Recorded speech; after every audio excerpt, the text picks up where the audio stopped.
I think for a second there I had double audio, but that should be fixed now too. So I'm gonna go ahead and link this. Okay, nice.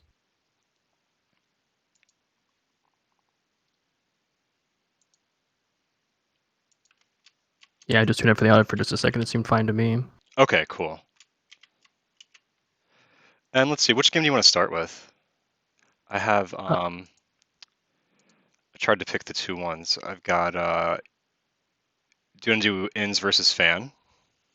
Sure. Yeah, I can actually offer some insight because I played both of them. So Okay, awesome. Yeah, that'd be perfect. All right, yeah, let's do that.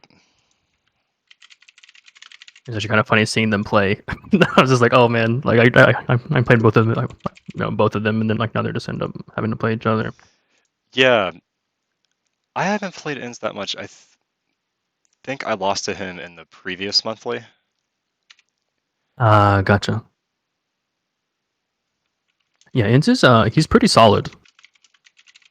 Like definitely like during my games, I did not feel like I was playing your everyday, Diamond 2 ladder Terran, that's for sure. Oh yeah, like we were all like terrified of ins in the last monthly. He was in the first group stage. He was tearing through everybody. Yeah, he's really good. Yeah. Wait, what is going on with my Discord video now? Oh man. There it is. Okay.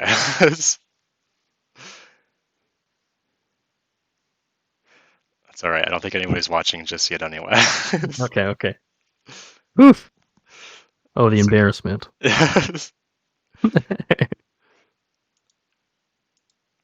No, usually at least some of the players that we're casting, I just ping them. And all right, so you ready to hop into it? Mm-hmm. Okay. Oh no, Splash Splash Ball Ball. saw everything. Oh no. God damn it! Don't take any I don't screenshots. know. Yeah. I'm gonna trim I that mean, off. we're deleting this VOD, right? Oh If not, yeah. I'm just gonna start playing copyrighted music through my mic and just get this DMC the whole way through. So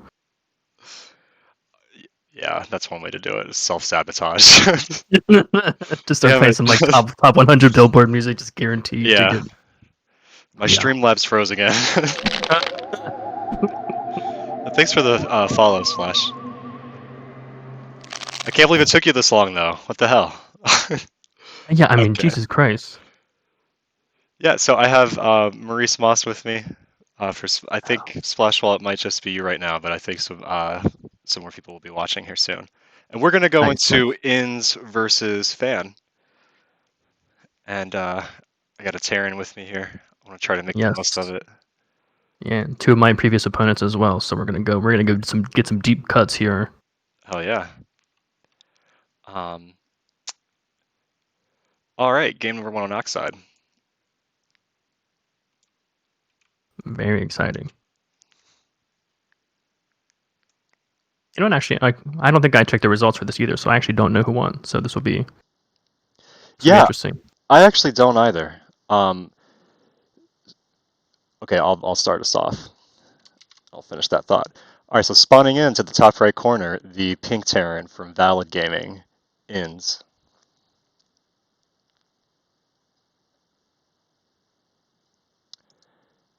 Can we And do the yeah, other one? yeah. Right. Alright, cool. Yeah, and then it's spotting in the bottom left on his own clan tag is the green or not green Terran, but FANN. He's green on my screen. What can you do? I'm not sure what hotkey that is to turn it off, but I actually don't. I think maybe E. oh, is it E? Yeah, yeah. Ah, there we go. Yes. Okay, so he was actually red, which ins was red for me. So that's just wild. But yeah, so the interesting thing here, so just like some kind of brief intro, TVT 1v or 1-on-1 here, is it's very common these days to go barracks then gas, and it kind of looks like your standard Reaper opening, which I think both players here have actually elected to do that. I want to say when I played Fans, I think he did that all 3 games. But Fan is also he's a big fan, pun intended or not, whatever. He's also a big fan of completely walling off to kind of keep the mystery going here. which is going to be interesting because it looks like FANN is going for the fast expand or INS is going for the fast expand while FANN is actually going for a double gas here, which we'll have to see if he's going to go to a factory or anything beyond that, or just like another barracks maybe. We'll have to see. So so for FANN not expanding, what would that usually signal to you? Like what would you be worried about right now? Yeah. So if I was INS, which he did some brief scouting. I think he just saw the ramp. He saw the early wall off. So if I was INS, I'd be, okay, something might be going on here. The double gas, especially I didn't quite catch the first gas timing, but typically the barracks, then gas immediately afterwards is typically very aggressive. As we see like the factory coming up here, as you can kind of see here in the production tab, FANN's factory is significantly faster. But one thing that is weird though is typically when you do the kind of like really fast gas into an expand, you typically pull off of gas, which is like what I normally do, but FANN has elected to not do that, so that's actually Yes, pretty interesting. So like he might be trying to keep up the pressure here. yes, 6 in gas. Um, Now as a Zerg player, if I saw that, I would be thinking like, okay, this guy's going cloak banshees or something. Um, Right. but so in TVT, maybe I know ravens are popular, but that's not something you would rush. Right. Yes. Yeah. So typically, for ravens, the key thing with ravens is like, yeah, if you keep everybody in gas, you can kind of squeeze one out as long as you're not going for any heavy gas units out of the factory. But as I say that, FANN is now producing a cyclone, which is pretty pricey. But typically, actually, you can see FANN now is like to really afford the raven, you really need to get this third gas pretty fast on your natural. And actually, INS is doing the same thing. So yeah, it looks like we're gonna have some kind of factory tech maybe for FANN, maybe choosing to do some kind of cheeky shenanigans here. I'm not sure. Actually, he's following up immediately with a siege tank, so this to me looks like some kind of drop if I had to guess. We'll Okay. see what he like we'll see what he produces out of the starboard here. But judging by his rally, it looks almost like a Viking. Oh, interesting. Yeah, it is a Viking. Okay, yeah. So typically, like in most matchups, like against Zerg, I mean, like you don't really see like fast double gas, like for gas first into double gas or something that often. But in TVT, like double gas sometimes is just like indicative of a safe opening. There could be a lot going on, a lot of tech heavy units kind of being thrown around and that kind of thing. So it looks like FANN's kind of choosing that route. But I think INS is kind of similar, like doing something very similar. But obviously INS has like the slightly faster expand here, so I think economically it's going to be slightly ahead for some time until both bases kind of get really saturated. Right. Yeah, and I guess it seemed like FANN would be further behind in workers than he is right now, just because of the timing, but fairly even. But yeah, I guess it seems like that was just a defensive opening for him, like you said, huh? Like, Yeah, right. yeah, okay. Yeah, because also it's also interesting too because I mean, granted, like if you look at like if you look at the very high level like Korean Terrans and like foreign Terraners like Clem and stuff like that, they almost all universally kind of do a Reaper fast expand. But a couple of months ago, it was just very common to go double gas into pulling people out of like gas to go like slightly faster expand. Because that kind of enables you to get like Reapers and Hellions, which is like almost universally like that was like every TVT for like a long time. And oddly enough, I think both players may have only made one Reaper. Or actually, like yeah, like there's only like one Reaper on the map, and that was for INS. And I think actually FANN actually lost two Reapers. Wow. So yeah, so like typically for the gas heavy stuff, you would kind of do like go multiple Reapers trying to keep the pressure up, especially if you see somebody going for like a fast expander or something like that. Yeah, So yeah, it can get out of like control really fast if you're not getting the gas and like definitely like not delaying your tech too much. So yeah. That's actually earlier. I thought maybe FANN was maybe going to go for like a Viking harass, but both players kind of sitting back. yeah, We're yeah. definitely going to have a late game TVT on our hands.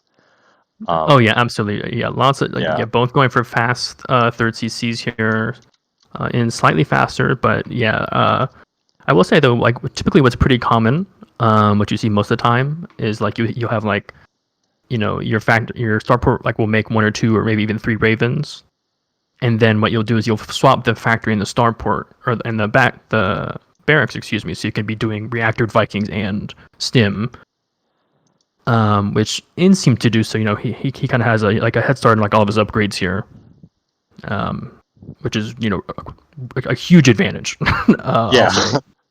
I'll say, especially in TVT, because I mean you just kind of have the same units, so.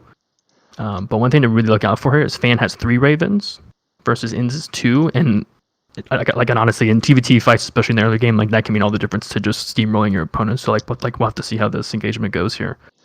Yeah, and I pulled up the units lost out a second ago, and there was basically nothing on it, but now FANN is moving across the map, right as Inns is taking this third. Yeah, a really good timing here by FANN just to kind of disrupt the economy. This will definitely kind of help him kind of edge back like the little bit of economy he was kind of missing in the beginning. So you have we'll have to see here. The big thing to kind of notice is that Inns has quite a few Vikings with his army. FANN's Vikings are just now kind of making it over, but the really scary thing about the multiple ravens that FANN has is that, I mean, you can kind of see here, I mean, Inns has 3 tanks. You can nullify all 3 of those tanks very quickly with 3 ravens. Right. So Inns will have to be very, very careful, especially like with his Vikings, to just kind of zone those out and not like really let that happen for free. So this will be wow, and actually FANN going for very fast fourth, which is not common at all, I think, at this time of the game. Yeah, you're right. He's doing a good job denying this third. He's currently hovering above Inns' army and Yeah, taking his fourth right behind it. yeah, and this is just like really good timing because both players now have Yeah, like their 4th and 5th ranks up. I would like to see FANN getting some engineering bays going though. I don't think he has any quite yet. So positionally, he's doing a great job yeah, of zoning out. But like once Inns kind of decides that he's kind of over this, I'm really afraid for FANN's army here. yeah, you're Yeah, right. just a lot of tanks out right now. Inns has a ton of upgrades coming out, and FANN doesn't even have his in production. Yeah. So FANN's eBays are just about to finish here. I bet Yeah, FANN after this game was probably really kicking himself because I think if his upgrades were kind of going here, I think he's in a really, really good spot. it looks like Inns might be taking the air fight here, which is going to give Yeah. his tanks a vision advantage. FANN may no longer be able to sit here and crowd out this Right. third. Exactly. Yeah. Yeah, And that kind of comes back to what I was saying earlier, where Inns, he got his Ravens and then he swapped the Starport onto the reactor to get 2 Vikings at a time, whereas FANN elected to kind of just go early Viking, which maybe he was paranoid about a early drop or some kind of Banshee shenanigans or something. But usually, like a Cyclone does a pretty good job of dealing with that. But okay. yeah, so I think Yeah, just yeah, now that vision advantage is coming into play because Inns is kind of Inns is creeping up and taking out these siege tanks as they're just out of range. Oh, yeah. Oh yeah, and a massive disable just on basically all oh of man. FANN's tanks that are still here, which is brutal. This is a huge bust here by Inns, cleans up 4 siege tanks, and then the bio misrallies back into the army, and again. Oh man, yeah. Oxide's pathing can be Yeah. frustrating at times for sure. Okay, now But Inns on the move. yeah, definitely looking to capitalize here. I mean, hopefully he checked the upgrades because he's basically got 4 upgrades at this point. He's got 3 on the way. 1 still not on the way for FANN, which oh man, I bet FANN's probably kicking himself, during the game at this point. Because I mean, Yeah. I think if he has those upgrades, this is a very different looking game. But I think Inns is going to be able to, he has the air control, he has the upgrade lead. Yeah. Yeah, it's If just there. if FANN can hold this, being behind so many tanks, I'll be pretty impressed, honestly. Oh, I'm missing some of the battle. No, yeah, and actually I just checked as well, and actually FANN, like the only upgrade he has is stim. There's no combat shields, no +1 weapons or armor or tank upgrades or anything. So like that's actually like Ooh, another massive blow. and just then in Stims runs in, takes out 2 tanks, Wow, yeah, trying to get 2 more. yeah, great fight here by Inns. Yeah. Okay, FANN still does have that expansion. Now he Yeah, has to lift off, though. yeah. But unfortunately, I think if Inns sees these SCVs, I think rallying reinforcements will probably take care of them in due time. But yeah, let's take a look at the income graph here. Yeah, because FANN was actually had a massive lead from making Inns float that third, but now kind of Inns is kind of flipping the switch here and being like, no, you're not allowed to mine from your third. Yeah, and very quickly you're right. Very quickly it's Inns on 4 bases, FANN back down to 3 bases, and FANN did catch those SCVs and left them here to not run back by these siege tanks. Right, Their right. way to return those minerals. Yeah. Another little standoff here. Once again, though, it doesn't seem like, well, okay, FANN has, he has half the tanks that Inns has. Total, yeah, No, yeah, definitely taking a look at the units tab here. I think FANN's saving grace is going to be having this air control that he has right now.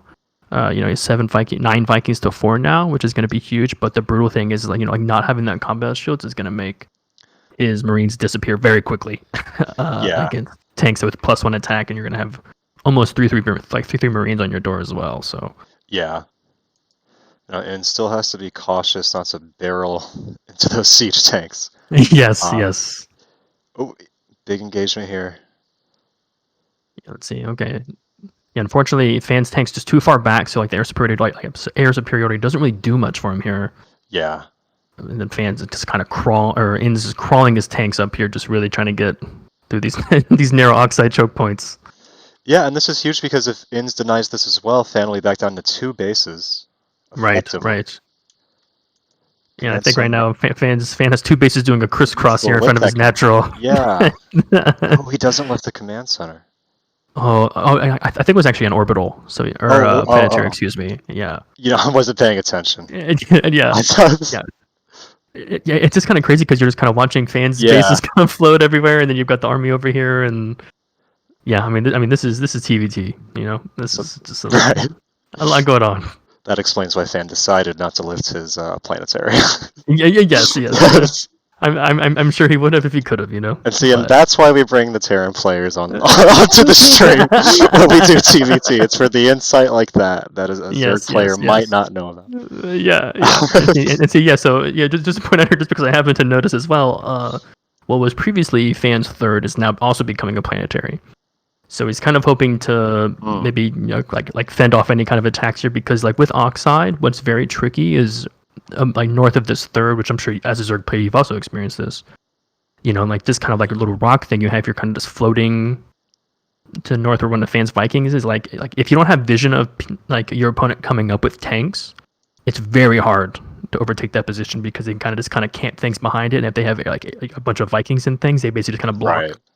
Most of your vision. You just got to pray that you have scans, which is like another thing here to kind of keep in mind, is that FANN still has 3 of his orbitals live, but kind of like with the repeated planetary attempts, it can definitely limit like vision in some scenarios.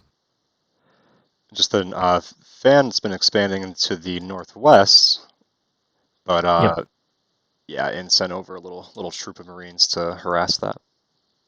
Yeah.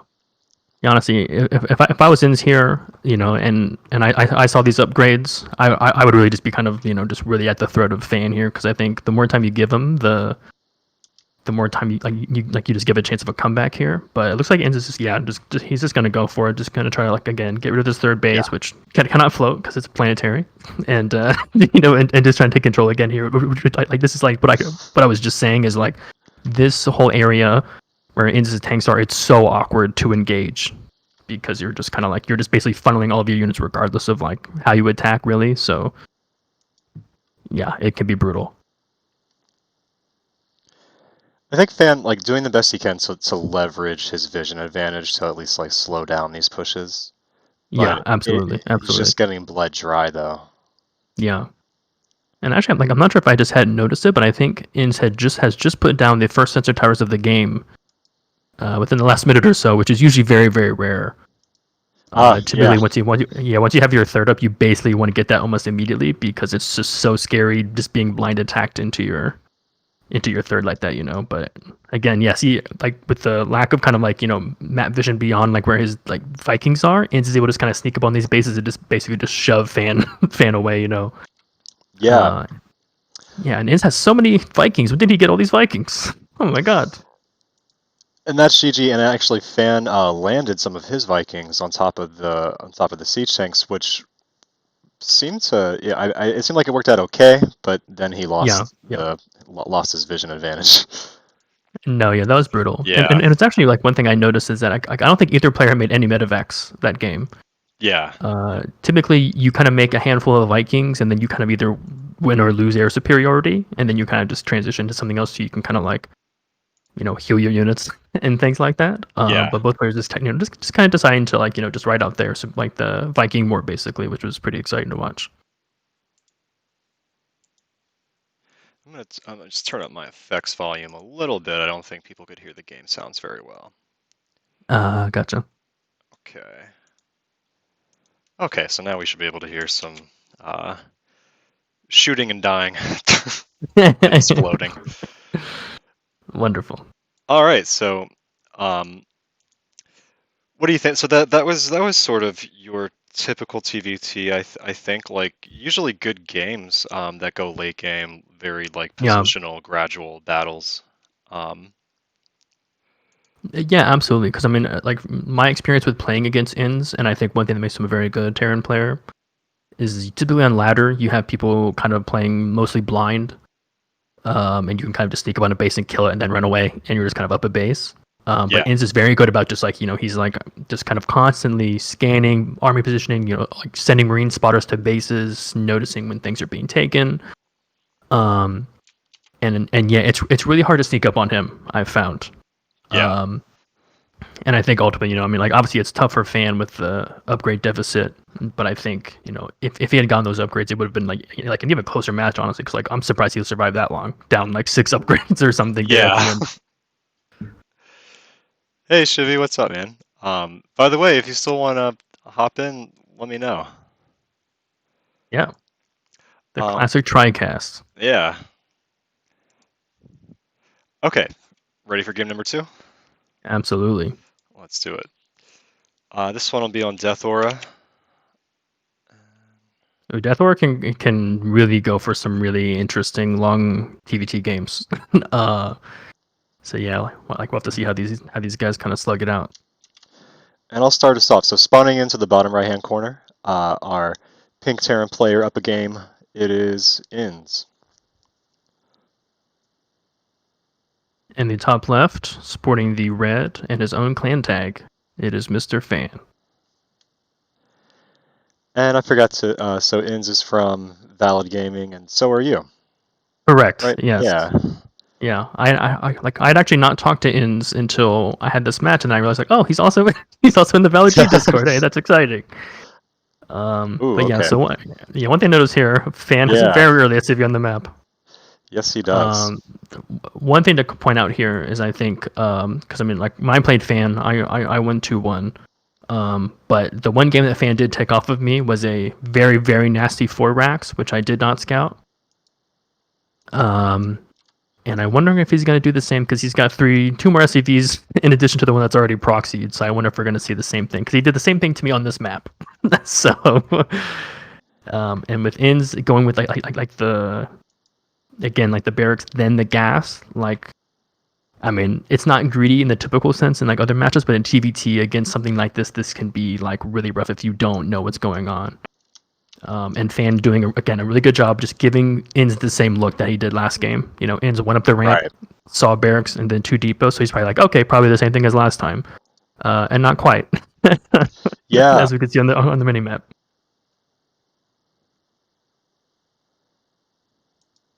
Ooh, yeah, and you can kind of see because Inns has an SCV here at the natural as well, so this could be very ugly. Because the thing that's really scary about a Reaper fast expand is like this is about as late as you can get your factor without really like just basically going CC first or something, which is just nobody does. Right. So hopefully, it looks like he's gonna keep his Reaper at home, which is nice. And he's also doing a good job kind of keeping an SCV at the natural FANN, kind of seeing like, is something gonna come down here. But yeah, I think with no bunker and no kind of awareness, I think unfortunately this is gonna be really good for FANN. Yeah, it does seem like Inns is doing exactly the build that FANN might hope he would. In this Exactly, situation. Yeah, exactly. yeah. Yeah. Okay. So like we do have a bunker now, which a bunker can be very like fairly common in like when you Reaper fast expand, just because you have so few units. Like if your unit like your opponent goes gas heavy. Oh my god! The answer's just gonna run down and scout this immediately. Wow. Ooh. Yeah, his Reaper just goes straight for it. Yeah, 2 more bunkers coming. This is exactly what he needs. Yeah, I think if I were a fan, I would. The gig is kind of up, and I think you just need to start going up there and just seeing what you can do. Because like if these bunkers get up, it's gonna be very hard.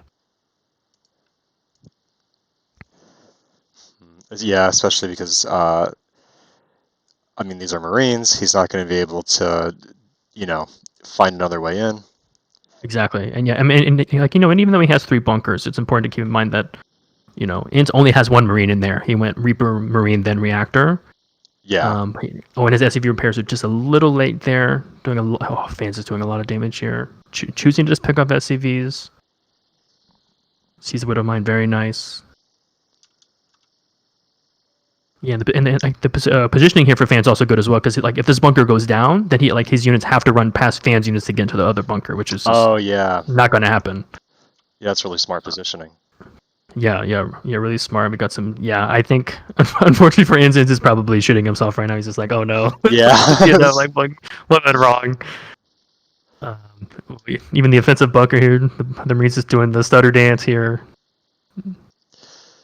Yeah. It seems like, I mean, rough. hate to call it a build order win, but like, really tough situation when you kind of No, like, yeah, absolutely. if you don't happen to scout it in time or something. Yeah. Yeah. So that's Just a brutal timing from Fan, because I think nobody really does this. Because typically when people kind of cheese you like this, it's usually everything is proxied because they're just trying to get stuff as fast as possible. But he does such a good job of like selling the same image as like the game before. Yeah. And like that's just a lot of barracks and a lot of Marines early on, So yeah. Yeah, nice mind game by Fan there, because he did the same thing to me on the same map when we played. So it's just in the same outcome. Yeah, that was, Yeah. and I like the idea to go ahead and use um just like go ahead and go for a cheese when you're down a game, especially after a long first game like that. See if you can take back Oh, totally, a quick totally. one. Yeah, especially if you feel confident. Hey Ultra, and tagged once. Hey. Ultra, one of my old buddies who used to play in the Cauldron. Oh, nice. Should come back and play again, man. Good to see you. Yeah. And tagged once, also a newcomer to the Cauldron. What's up, guys? Nice. Yeah, okay. Let me let's go ahead and get into game number 3. Yeah, Now the only nice. seems like there's something up with the game audio here. But maybe it just sounds like that to me. I don't know. Okay, so go ahead and load up game number 3. Nice. Yeah. Just always glad to see these best of threes going to 3 games. And Yeah. it always kind of sucks just kind of seeing 2-0s most of the time. So I'm glad that Fan was able to kind of bring that back and just kind of push it down into his throat there to kind of get that 3. Yeah, and in round 3 there were a lot of 2-0s, to be honest with you. We're there. Yeah, but you're right. Like there were always a ton of 2-0s, and I think like people are stronger in different matchups, so that's not so surprising, even if they're the same Right. MMR.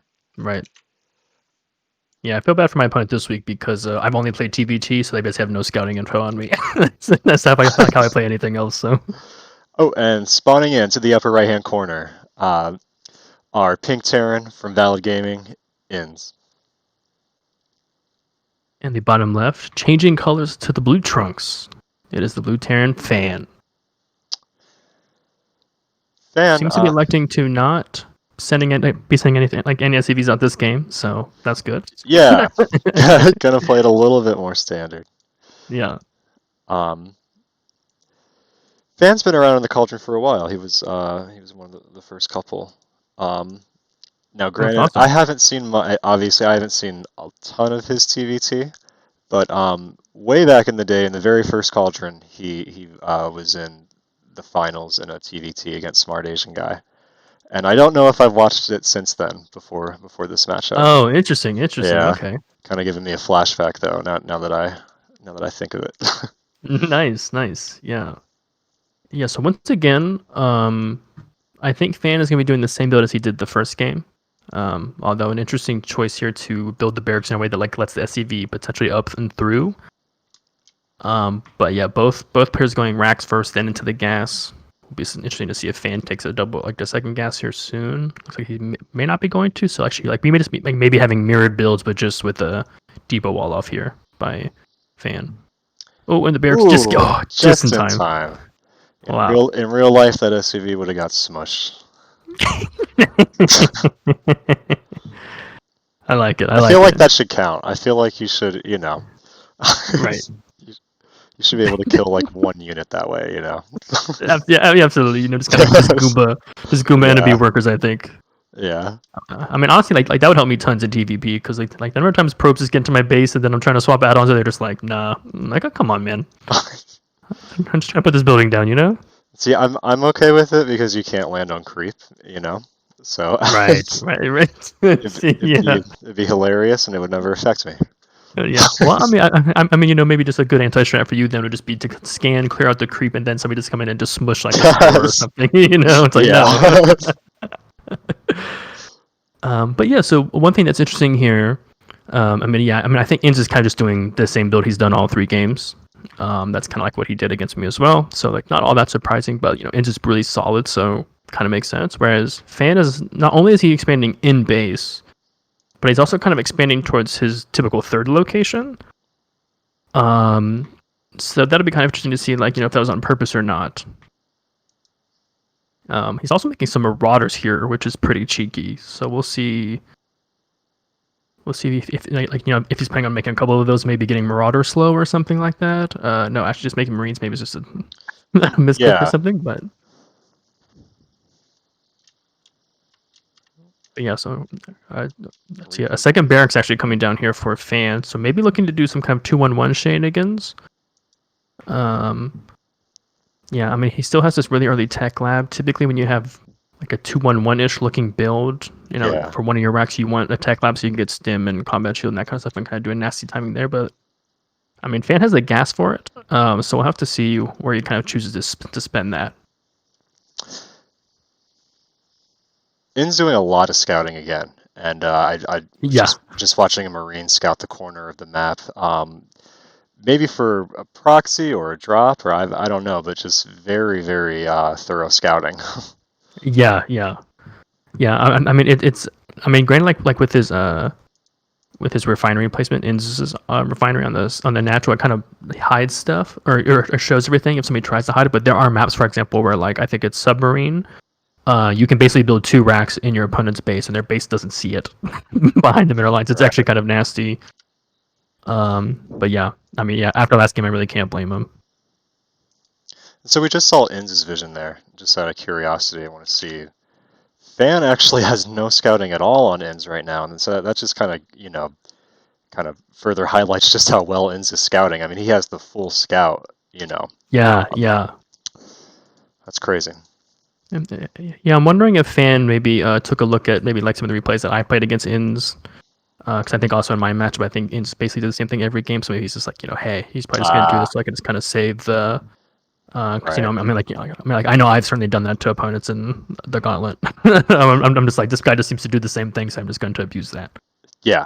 But yeah, so actually, what's interesting here, FANN actually electing to go 2 Cloak Banshees, which is kind of a lost art in the TVT, as you kind of see here, as the first Banshee walks into a Raven and a Cyclone. Which you see, you kind of see why it's a lost art. Yeah, because the Raven's so popular. Yeah. I mean, yeah. Only people trying to pull off some cheeky stuff avoid the Raven, but yeah, everyone's getting a Raven, and usually you have 1 to 2 Cyclones before you start tank production as well. Just in case any kind of early Reaper Hellion shenanigans, Marine drops, Hellion drops, all sorts of stuff. It just like Cyclones are just they're squishy against tanks, but against most other things, they typically do okay. So, although FANN has another Banshee en route to Inz's natural, and there's nothing here. I mean, there's a bunker out front. oh, there we go. So if FANN gets into position with this Banshee, it's sitting here now, but there's still an opening. Yeah. And actually, what's also interesting to kind of look at is FANN is looking to be very aggressive. Yeah. He's dropped down Rax's 3, 4, and 5. He's going double medevac. So yeah, I mean, this is more or less kind of all in, unless he does enough damage that then he can kind of chill back and take a third. But Rax 4 and 5 before a third is just about as all in as it gets, other than just straight up cheating somebody or something. So Yeah. FANN looking to do a lot of damage. Still has not moved out with that Banshee. Still is an opening though. Yeah. I mean, actually, Inns here, like his Hellion just doing such a great job, just kind of running it across the map. He almost found that Marine to kind of spot the move out. But yeah, just doing a great job of getting map vision, just kind of seeing what the heck's going on. Because like in TVT, just knowing where your opponent's army is at or could be at all times is just so crucial. And kind of having these spotter units out here kind of enables Inns to just have his units in the main in case there's like a big doom drop or something. Right. And then yeah, so Inns is kind of spreading his units out, taking his third here, while FANN is really just gearing up on armor supply here big time. Unfortunately, supply blocked a little bit, but yeah. There he goes. Excuse me. So let's see. So like you were saying, it seems like FANN is going to be aggressive here very shortly. Let's see. I wasn't keeping track of how long he cut worker production, but yeah, okay, there he goes. Yeah, basically just saturates both bases just about perfectly, Yeah. and then he's on the move out here. Okay, looks like he's trying to hit a stim timing, which definitely could be good. But like one thing I did notice about FANN, which was interesting, is I was actually watching you cast one of his TVP games, I think, and he actually did something very similar to this, where he went 5 racks and then basically just kind of chilled at his base for a bit, and then moved down and then took a third. Which I mean, could work, depending on the damage that you do. But Inns' third here is just, has just been here for so long. Yeah, a third at this rate could be really brutal. But like the army supply is kind of telling the story here. Like if FANN takes a good fight, this could be over very, very quickly. Okay, now will he be able to find the soft spot and not lose too much running into siege tanks and engaging? Yes, exactly. And again, this is kind of like what I think Inns does a great job of, is that you kind of see his army like he's sharking. He's kind of floating out. He's like, is there anything here? Is there anything here? Just constantly paranoid. Okay, which is kind of heavy. Oh wow! It just loads up everything. Oh no! Losing 2 full medevacs on the way. The rest of the Vikings show up. Oh, unload! Oh, this is brutal. Oh man, yeah. I mean, this is pretty much the timing that he wanted, and it just got shut down by the Vikings in a couple auto turrets, which you hate to see. Yikes. Which I mean, honestly, I think the move could have been really, really good. Like when I played Inns, like that was kind of like the loophole that I found in his play of just like, he's very good at kind of like being on the edges, not letting you get a good position, but then the second his scan runs out, you just pick up everything, go to his main base, because his army is so forward. And I mean, honestly, I like the play from FANN. It just, I think his routing there was a little dicey, just kind of flee, because I mean, he was mostly over the third base on the way into the main, which is just really unfortunate. Yeah, and I saw him he tried to use the Banshee. Well, he did use the Banshee in the natural that drew away the Ravens and some of the army, but didn't quite, distract Inns enough. Yeah. Yeah, it's really unfortunate too, because I think if FANN had kind of, just like, because like he got his production structures at a good time, he's kind of producing stuff. He did a mostly good job of not being supply blocked. But I do think he kind of sat around just for a little bit too long, just because Inns had so many Vikings. Right. And it's just like, he had so much that he probably could have split Vikings to the left of his natural and to the south of his main, and then kind of protected Doom Drops from basically any route, So yeah, just really unfortunate timing, I think, for FANN. Yeah, and you're right. So like Inns has 7 Vikings right now, and that's really a reversal from the first game where it was FANN who seemed to have more had control over the air. Right. And actually, funny enough, now that I think about it, actually, the medevacs that FANN made for that Doom Jump were the first medevacs made in the whole series, because the second game didn't even get starports up for the most part. So, yeah. Kind of funny to think about. Inns still doing a lot of scouting with Marines, keeping track of when FANN might take his 4th. And it's actually kind of funny too. You have FANN and INS both kind of having Marines, but they're just outside of vision of each other. So you have this kind of funny, like, Yeah. demilitarized zone between the two Marines everywhere. But I mean, but like, like just it kind of shows though that both of these players, like they have the right idea. Like they need spotters. They need to know when the opponent's army is moving out. They need to like you just need map vision, and Marines are really cheap, and you can just kind of throw them out there. Yeah. Yeah. And I really like here INS' just copious amounts of sensor towers to avoid any kind of surprises. I'm into it. Yeah, he really is, you know, almost like an Iron Curtain kind of thing here. Like he's got like half the map sort of in vision, Right. you know. Right. Yeah. I wonder if INS watched the games against me when it's just like no more artifacts into my main base. Then decide maybe I inspired this madness. Who knows? But yeah, I mean again, I mean like no, like INS' Marines lost the fight, so he's like, screw it, I'm gonna send out more to go win those fights. Yeah. Yeah, it's really nice to see. Okay, so Inns is maxed out now. You know, Right. I don't know if he realizes the supply advantage he has. But it seems like he's okay. There he goes. Yep. He's definitely on his way because I mean like FANN kind of had to do the one thing he like the only thing he really could have done after kind of building 5 racks was basically double expanding. Mhm. He kind of took his third and fourth at the same exact time, which I mean as long as INS is hitting his macro, there's no way that timing's gonna kind of work for FANN here. So see, let's take a look at the units tab. I mean, INS has 5 more tanks, 3 more Vikings. Again, he has like a 6 upgrade lead essentially. Yeah, like these Marines are just gonna Okay, melt.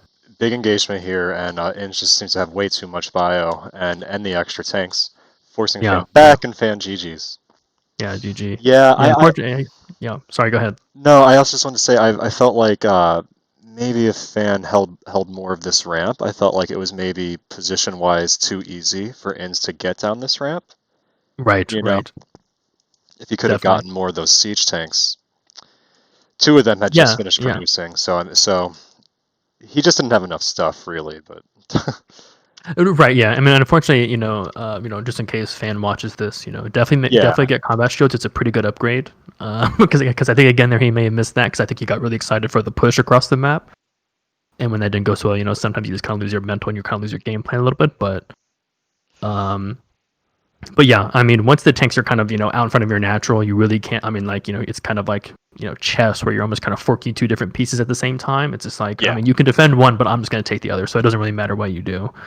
And when you have that many tanks with like that many Marines with that much of an upgrade lead, it's hard. Tweak my game sound one more time. What's that? Sorry. I just tweaking my sound one more time. Okay. Oh, sure. Little adjustments. Okay. All right. So that was 2-1 for Inns. Yeah. And actually we can sometimes I'll take a look at where we stand in terms of points here.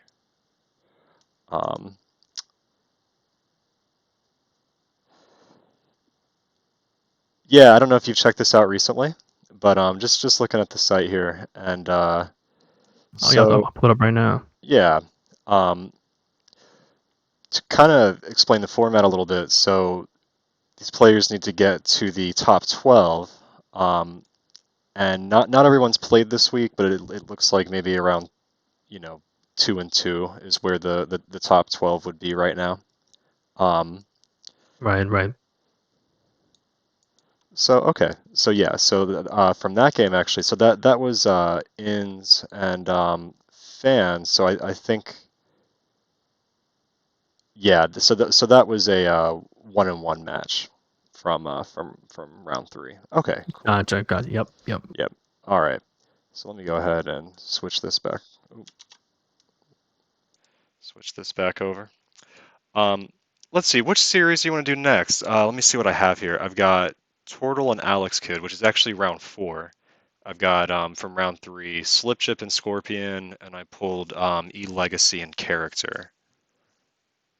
Yeah. I mean, any of those sound fine. I'd actually be kind of interested in seeing Alexkidd and Tortle because I also played Alexkidd, so Yeah, I'd be kind of curious to see how that plays out. cool. Yeah, me too. Yeah, let's do that one. So that's right. Okay, Tortle playing random. Okay, that should be Alexkidd interesting. playing Terran, of course. Okay, yeah, let's do that. Um, Yeah. let's get into it. Yes, yeah, it's always kind of tricky because like I'm trying to keep track of who was what race. Because unfortunately Yeah, like, I don't really know anybody. And it can be hard to kind of keep in mind who's. Yeah. So it looks like so far the highest point like map points is Urix OP yeah. 7, which is pretty impressive. He's at 3-1. He's already played his fourth game. So Okay. some of the one of the 3-0 players who are playing each other will wind up being in first place at the end of the week. And I know that's you, right? Yeah, Yeah, I'm one yeah, of them. Yeah. that's you, and you, Co. Um, I think who else was Splashwall? That's right. Yeah. You, Co. Yeah. and Splashwall. Alexkidd was had 3 wins. Urixo had 3 wins. Yeah, okay. So it's just you guys with 3 wins so far. Oh, that's Um, scary. That's nerve wracking. let me try to remake this. I don't know if you got the. Oh, sorry. I was all looking at the standings. Oh My no, bad. that's okay. The way the lobbies have been acting, I assumed it just wasn't working. They did fix Yeah. that. Okay. Right. Yeah. Sorry about that. That's okay. All right. Game number 1 going to be on Oxide.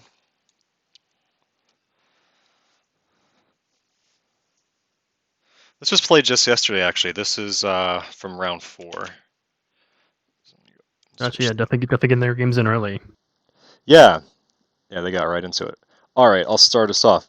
So spawning in the bottom left-hand corner, the random player getting protest this time from the University of Michigan. It's Tortle. And the upper right, wearing the blue trunks with the easy dunk clan tag. It is my opponent from the last round, Alexkidd. I love Alexkidd's clan emblem. It's, that those memes and Yeah. stuff always seem to get me more than they probably should. I feel like.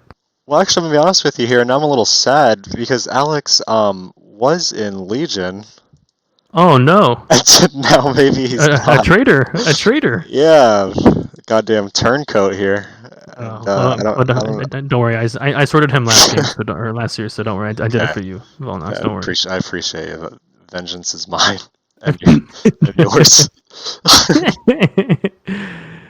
Okay, yeah. So just one thing to kind of point out here, just because I was just trying to see what Alex was going to do, is his gas was a little late. I'm assuming this is going to be a Reaper build, but his reactor was a little bit late, or refinery, excuse me. Refinery. Yeah, it was a little late. So hopefully it doesn't affect him too much. Tortle kind of giving away the spice here, kind of showing that he's Protoss right away. Yeah. So We we have a noticed gateway. Tortle did not announce his race, I don't think. Yeah. No. You know, it's like one thing that I kind of find that's kind of funny is that, I mean, yeah, typically random players won't tell you, but the ones that do, in my experience, have almost never lied.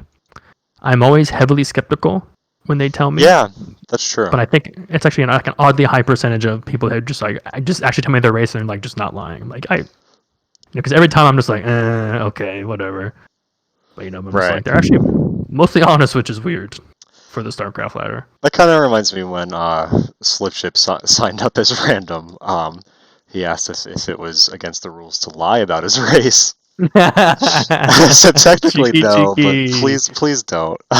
Yeah. I did tell him you don't have to announce it though, so that's certainly nothing wrong with that. Right. Well, I mean, like, I at least appreciate him asking. Yeah, me Not too. just doing Yeah, it. And I started being like, well, I mean, I won 2-0, but I lied about my race every single game. So that would have been a good one.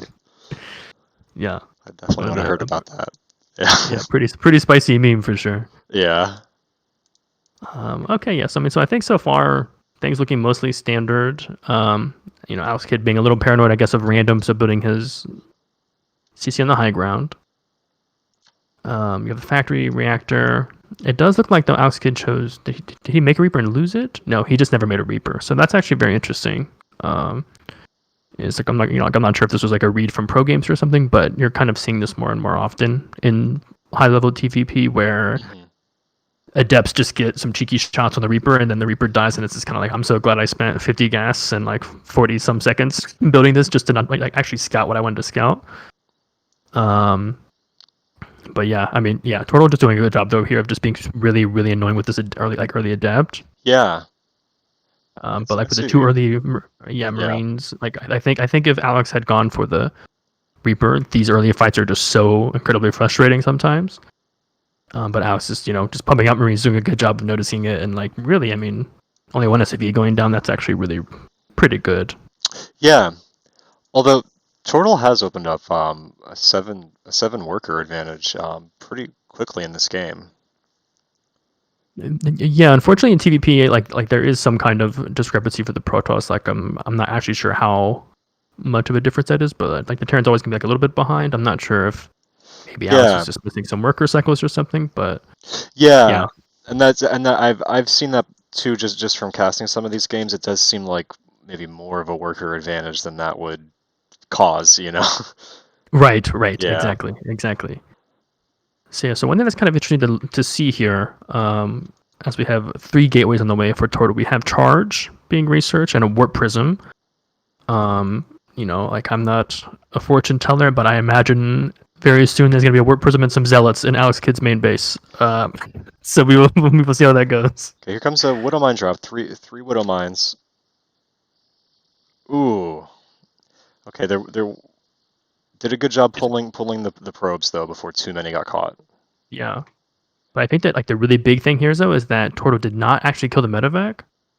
I'm not sure about redropping this and seeing as like it's gonna be exposed, but let's see, I Yeah. think I have 3 probes and a stalker, which I mean, it's not the greatest, but I mean, if you keep the medevac and 2 mines alive, like that's really scary. But yeah, so It's here like a comes the one. warp prism into Alex's main base here. 3 being warped in right away. Unfortunately, this Raven does not have enough for a disable here because like that would actually just be kind of gross. um, but yeah, unfortunately, I think these like zealots are just gonna get some work done here. Yeah, three SCVs so far and counting. Yeah. Unfortunately, like the one zealot just being shot by the tank and then just kind of being distraught and running towards the said Yeah. tank. Very unfortunate, but yeah, actually, Alex is actually doing a fairly good job so far of holding this. Yeah, lost definitely a lot of mining time. Ultra Mega for sure, and unfortunately, he actually still has quite a few SCVs still kind of idle here. Oh, yeah, you're Yeah, right. here comes some more. Just now sending back the majority of them. Oh, he's gonna get the siege tank. That would be a nice pick off, and he Oh does. yeah, that's brutal. Yeah.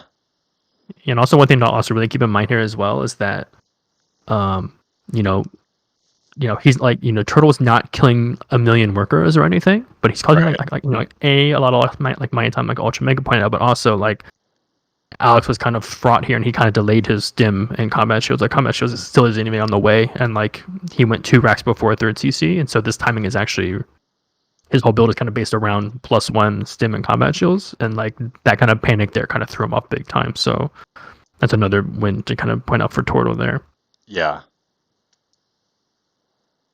But I will say though, like I actually haven't seen this, but I actually do like it. The supply depots beneath his starport is kind of cheeky. Because I mean, like if the depots were just over just a hair, the zealots that got warped in like would have to run around the depots, which I actually kind of like. I've actually never seen that. Yeah. Yeah. That's really smart kind of Sim City. Yeah. So he has this Raven. Let's see. Does he see the observer there, just kind of hanging over his base? It's in his vision. Seems like he does. And there it goes. There Okay. it is. Yeah. And the warp prism's back. Round 3. This time though, most of the cells getting cleaned up, which was nice. Gets away with a few of them. Let me check units lost again here. See where we stand. Tortle has actually still lost more overall. Yeah.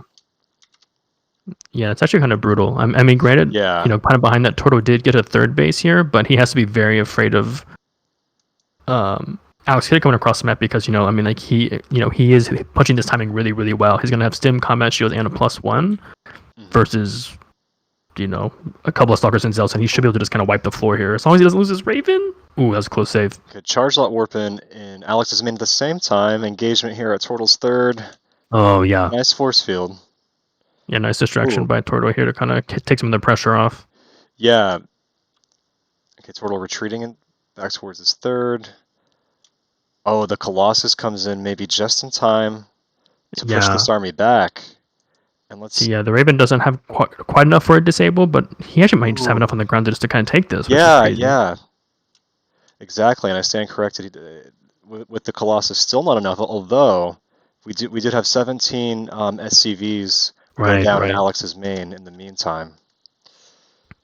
Yeah, which is really brutal. But it's I think right now for Total it's pretty rough. It's Alexkidd basically running almost triple his army supply with better upgrades. Gonna get the anti-armor. Oh, even on some of his own army, which is Oh, unfortunate. But yeah, these yeah, Zealots are just gonna get shredded though. that's really That's brutal. unfortunate. Yeah, And yeah, I think Turtle is going to need. I mean, like unfortunately, he's got no shield batteries or anything like that here, so nothing really to kind of push back the Terran Force here. So I think this is going to be a really hard yeah. hold for Turtle here, and if he's able to do it, then I'm going to be very impressed. And we have this super saturated mineral line with 33 probes.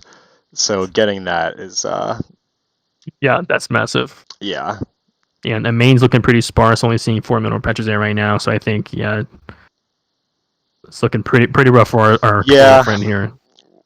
in a bleak position. Granted, Yeah, FANN's only on 2 bases. It's not like FANN is taking over the map. But as I say that, he's now on a third. Um, right. double The caster supply. curse. Yeah, just a matter of time here for Tortle. Maybe Yeah. strategizing for game number 3. Right. Yeah. Because I mean, it is kind of getting weird Or though. I game number think in 2. PvP, Yeah. where you're kind of seeing almost like a Zerg-like element to it, where the Protoss is almost always ahead of base. Where like, especially, I mean, like most of my experiences from Heart of the Swarm, because it's just it's like the expansion I played the most, and I'm just kind of getting back into Legacy. But Yeah. um, yeah, it's kind of a weird dynamic, and as I'm saying this, Alexkidd dropping into the main base, basically clearing up all the zealots, just a couple of poor sentries, fully exposed, Uh, just no chance against these Marauders and Marines, just looking really gnarly. there come the rest of the probes going for the Yeah, surround. yeah, and I think any way you really slice this, Yeah. unfortunately, I mean, income, units lost, army supply, workers. I guess the upgrades are good. Torto's going double forge, but double forge is pretty hard to do on basically one base until his Yeah. natural completes again. So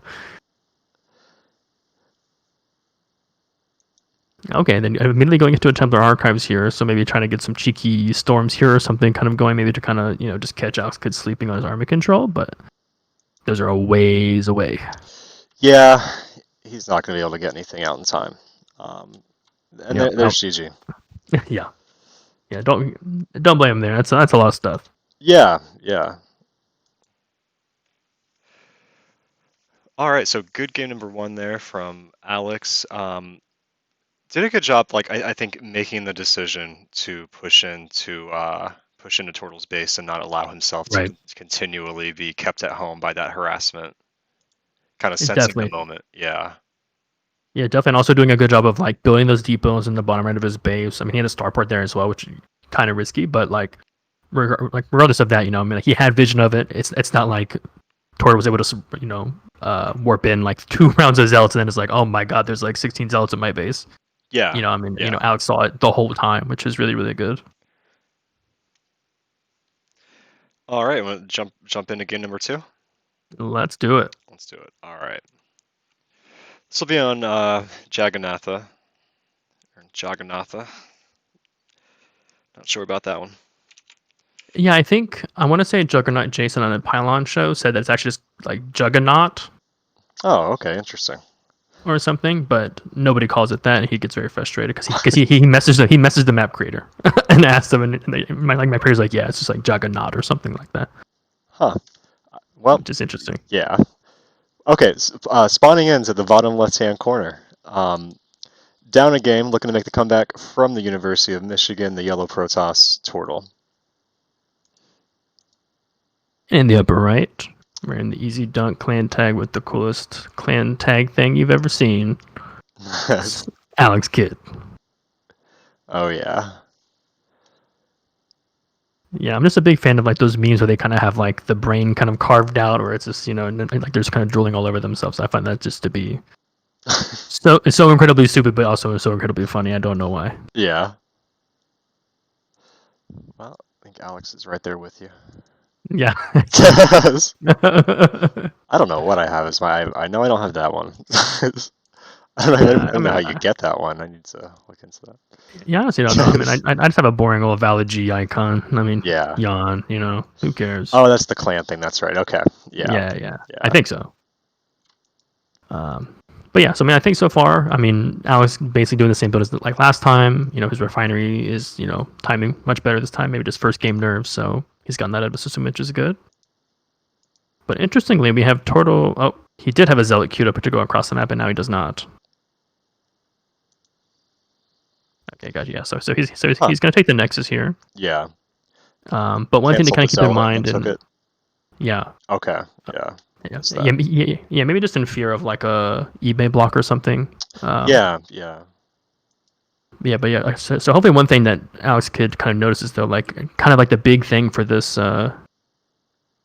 lucky day. Oh, Protoss twice, I guess. Nice. Oh yeah. Um, Yeah. yeah.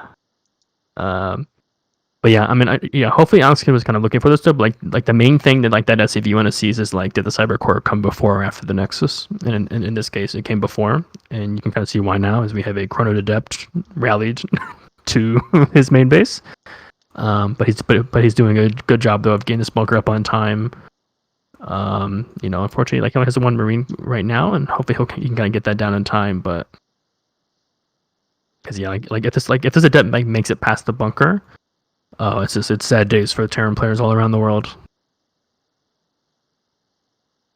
Two adepts actually. Okay, that's exciting. The second adept kind of just fending off the Reaper there in his main base. Oh, the Adept does Okay. shade into Alex's natural. Yeah, let's see. Is he gonna stop this command center? Because that would actually be huge. Oh Ooh, man. man. It's like, okay, there we go. So yeah, the bunker SCV, thank God. But yeah, I mean, two SCVs down already. I mean, you basically can't be mining at all in your natural. Reapers definitely can't fight at depths. Yeah. Nice little nade there though. Well, looks like he's gonna lose the add up. Yeah. Oh, Still and one. unfortunately, just kind of walking into the Yeah. bunker. Yeah. I was just thinking that. Very unfortunate. Yeah. But so behind us we have a Stargate and two more gateways. It'll be kind of interesting to see. I mean, at this stage of the game, like I'm not sure if an Oracle is normal or not. Probably explains why my TVP is so bad, but Yeah. we do have some Hellions and a Medevac. So this may be, you can kind of execute this any number of ways, but my preferred way of doing this is kind of, oh no, is this adept going to get in the main base? Oh, it pretty much saw everything. But yeah, typically you drop the Marines like in the main base, and then you kind of run the Hellions through the natural, which is actually really good here because Tortle's wall off his. I mean, he kind of has it partially walled, but he's far from it really. Right. So these Hellions could just have a field day. Okay, yeah, so it looks like he's gonna go for the Hellions in the main, maybe, and like Marines at the front.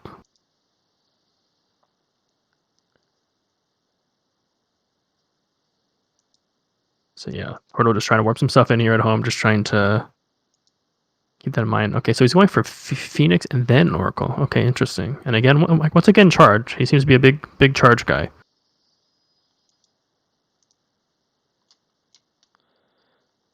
Okay, and there comes the dropship with 3 Hellions. Um, let's see. As this is arriving, there will be an Oracle popping out, I believe. But this looks like it's shaping up to be effective for Alex. There's nothing really here to guard this mineral line. Right. Yeah, no shield batters or anything. Typically, Yeah. because it's like with 3 Hellions one shot, but like if you have a shield batter, you usually like only get the first 1 or 2 probes, and everything else just kind of gets healed up. So yeah, this is actually massive. Yeah, and Because the lineups. Oh man. he didn't pull, did not react very quickly to that harassment. Yeah, and unfortunately, it doesn't look like seem like they put on Game Heart, but so far he's down 12 probes so far, and there's Yeah. and they're just going to town. Oh man. So yeah, lots of worker damage here, and also Alex is able to kind of see that Tortle just has a ton of zealots. Yeah. So hopefully, he kind of has the wherewithal to kind of know to, he needs some Widowmine stat, really. This one bunker is just going to kind of disappear instantly, so hopefully, he can kind of get a read of the situation and do, just get the units out and get some SCVs repairing, because otherwise this might look really nasty. Yeah. So having lost 12 probes there, here comes Tortle. Mostly zealots here into the bunker. Yeah. Oh man, the full surround. Oh, that's Yeah. brutal. See, what does Alex have to defend? Yeah. Just I Well, mean, yeah, he has 12 yeah, Marines, but where the heck are they? yeah. Oh, okay. There was some patrolling in the main base, but yeah, just immediately evacuating the Nat, which is a huge Yeah. win for Tortle. The wall off is really seemingly the only thing saving him here. Yeah. And what do we and a couple of Marauders in production, and mostly upgrades. Yeah, unfortunately here, you really kind of like want to see some maybe Yeah. like more Marines or something, because like the Marauders are just gonna like not really do a whole lot. Oh, nice armor shred though. Really nice there. Hold position micro on the ramp, just kind of fend them off, and then Yeah. cheetah dust them back to And I back to think this wherever is they what came Tortle from. needs to do. Like, I think he needs to stop trying to get up that ramp. Yep. Absolutely agree. Well, okay, goes for it again. Yeah, I think that's fine. I think it's fine to act like you're going to go up the ramp, but yeah, okay. So I think that worked out pretty well for Tortle, since he did pull back eventually, didn't lose that whole army or anything, evened up the Right, worker right. count, and now he's ahead on bases. So that went about almost as well as it could, really. Yeah, absolutely. Yeah. Okay. Let's see. Let's see. Yeah, I mean, he's continuing to kind of pile up units here in the middle. I wonder if he's going to try to do some kind of follow-up attack. I mean, like you said, I mean, I feel like he's kind of done enough, and just kind of being able to go back and just macro up would Yeah. probably be the play here. But it looks like he might be trying to press the issue. Well, if he could deny this second again. Okay. Oh man, he Ooh. just walked right into the Widow Mines. Yeah. Oh, that's brutal. Big one on those zealots. Yeah. And again, going up that ramp, it's going to be so inefficient. Yeah, and Alex was doing a great job of kind of keeping the Yeah. Marauder in front, kind of protecting the Marines from damage, because they just kind of melt the Zealots and just kind of just letting them get all that DPS on there. And yeah, I mean, Torto's army is just basically disappearing. Yeah, and the super inefficient trading has kind of evened up the army count more than it. Well, actually, now Alex is ahead in army supply. Yeah. Yeah. Yeah, behind the workers, I mean, it looks like briefly looking at the income due to, Terra Mules. Yeah. It's about equal. So, but yeah, Torto's third base is about to kick in here, so I think that's gonna start to really trend yellow, I think. Yeah, and he's I don't think he like you said, really in any danger here. But by the time Alex, not a big enough army advantage to overcome this economic advantage at the moment. Right. And it's also kind of interesting as well, that Tortle has chosen not to just like put a pylon or something on the. Wow, are the two armies about to cross in the middle of the map and not? Okay, there we go. They almost. Yeah. Again, just really juicy Widowmine shots though. Yeah, No another. medevacs though. Yeah, just a couple of Phoenix here, which are not long for this world, I think. Yeah, I mean, like the Widowmine's just doing amazing work here for Alex. Yeah, like you said, again, the more efficient trading, kind of keeping Alex in this thing. Yeah. If he can get, yeah, he's definitely clawing his way back into it. Now, granted, Tortle is on a third base, well before Alex will be by the looks of it. But I guess that's not so out of the ordinary for a TVP. Right, exactly.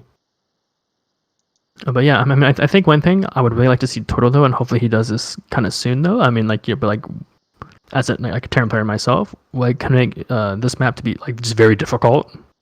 Like in matchups other than TVT, it's just like the distance to walk across a map and attack or punish your opponent. It's just like it's a big map. Yeah.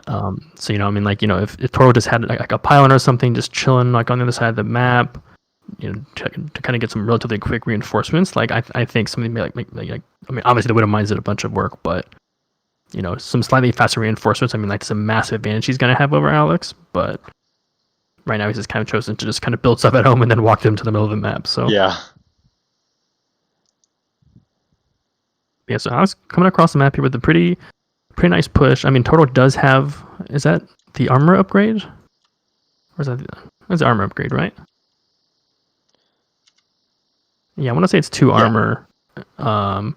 Yeah, and just, I mean, plus 2 armor zealots are not going to die unless you have a bajillion weapon mines, I think. So yeah, just really pushing the Terran back.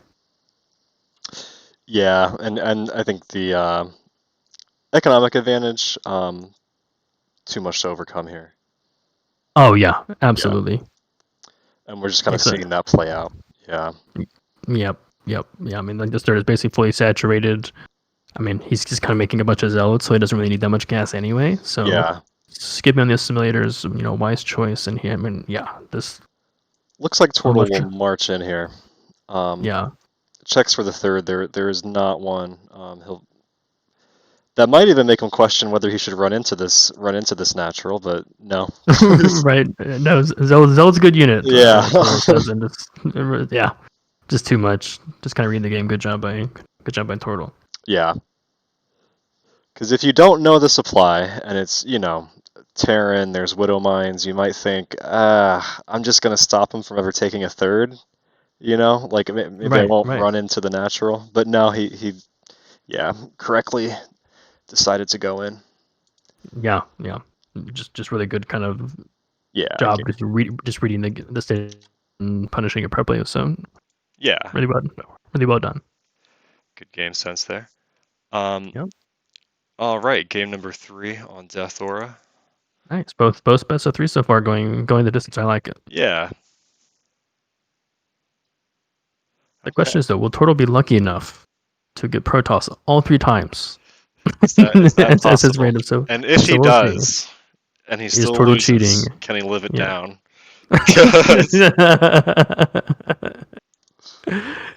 Yeah, I mean, if he gets Protoss here, I mean, he might be cheating. Ooh. Okay. Oh no, TVT. All right, spawning into the upper left-hand corner, the yellow Terran this time. To his chagrin, it is Tortle. And the bottom right, whose heart rate will probably go down by at least 30 or 40 BPM once he finds out that his opponent is not Protoss again. It's the Blue Terran Alexkidd. The glorious little decal thing here. Yeah. By chance, do you happen to know what Tortle's main race is? I'm pretty sure it is Protoss. If I'm not mistaken. That's usually what he would play. So yeah, I'm like 99% sure it is Protoss. Okay, interesting. Yeah. Yes. I wonder how much experience he has in TVT. Yeah, I feel like mirror matchups have to be probably the most hard for random players that like when it's not your main race, because it's just like, I mean, if you're Protoss, but then you get Zerg and you're playing ZVP, you kind of have like at least some state of the game in your head. Mm-hmm. But like, but I mean, like if you're off racing as T and you get a TVT, I mean, you're already at a massive disadvantage. I feel like just in terms of strategy and like timings and all sorts of stuff, because it just plays out so differently, So yeah, I think if you're going random, and the last thing you want is to have to mirror. Yeah. But I will say though, I mean, like so far, I do like Tortle's build choice here. He did go gas first into quick double gas. I like that because that's what I do.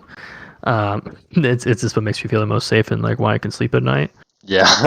But Alexkidd choosing to just kind of do a standard Reaper fast expand. So, this build choice also totally fine. But it could really come down to if Tortle makes a lot of Reapers and Hellions, like, more than Alexkidd. For example, like if Alex makes a Reaper, a Marine, then a Reactor, and you lose your first Reaper, you almost basically lose the game at that point. It's kind of like a blindfolded rock paper scissors where you just like, if you just happen to make less Reapers than your opponent, you may just lose. Yeah. Which is dicey. Kind of like Lingbane and ZVZ, Exactly. If you lose track of what they've got over there, you might have 30 Zerglings show up. Yes. And the game's Yeah. just over. Exactly, and you just got to be praying that you're not playing against No Regret or somebody that No Regret has coached, because otherwise, it's, Yeah. like Billings and Roaches will not be stopping anytime soon. Exactly. Yeah. So, but I do like this though, Alexkidd, just being safe, getting the bunker in the front.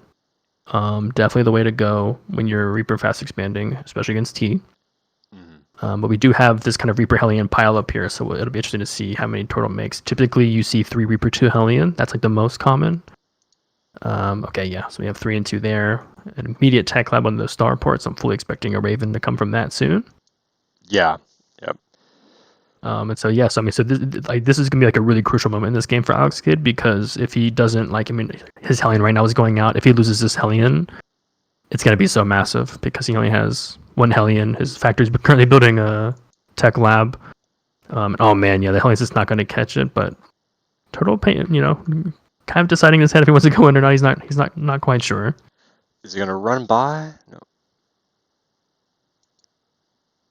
Yeah, because I mean, like, in my opinion, I mean, Tortle, he kind of scouted the fast expand.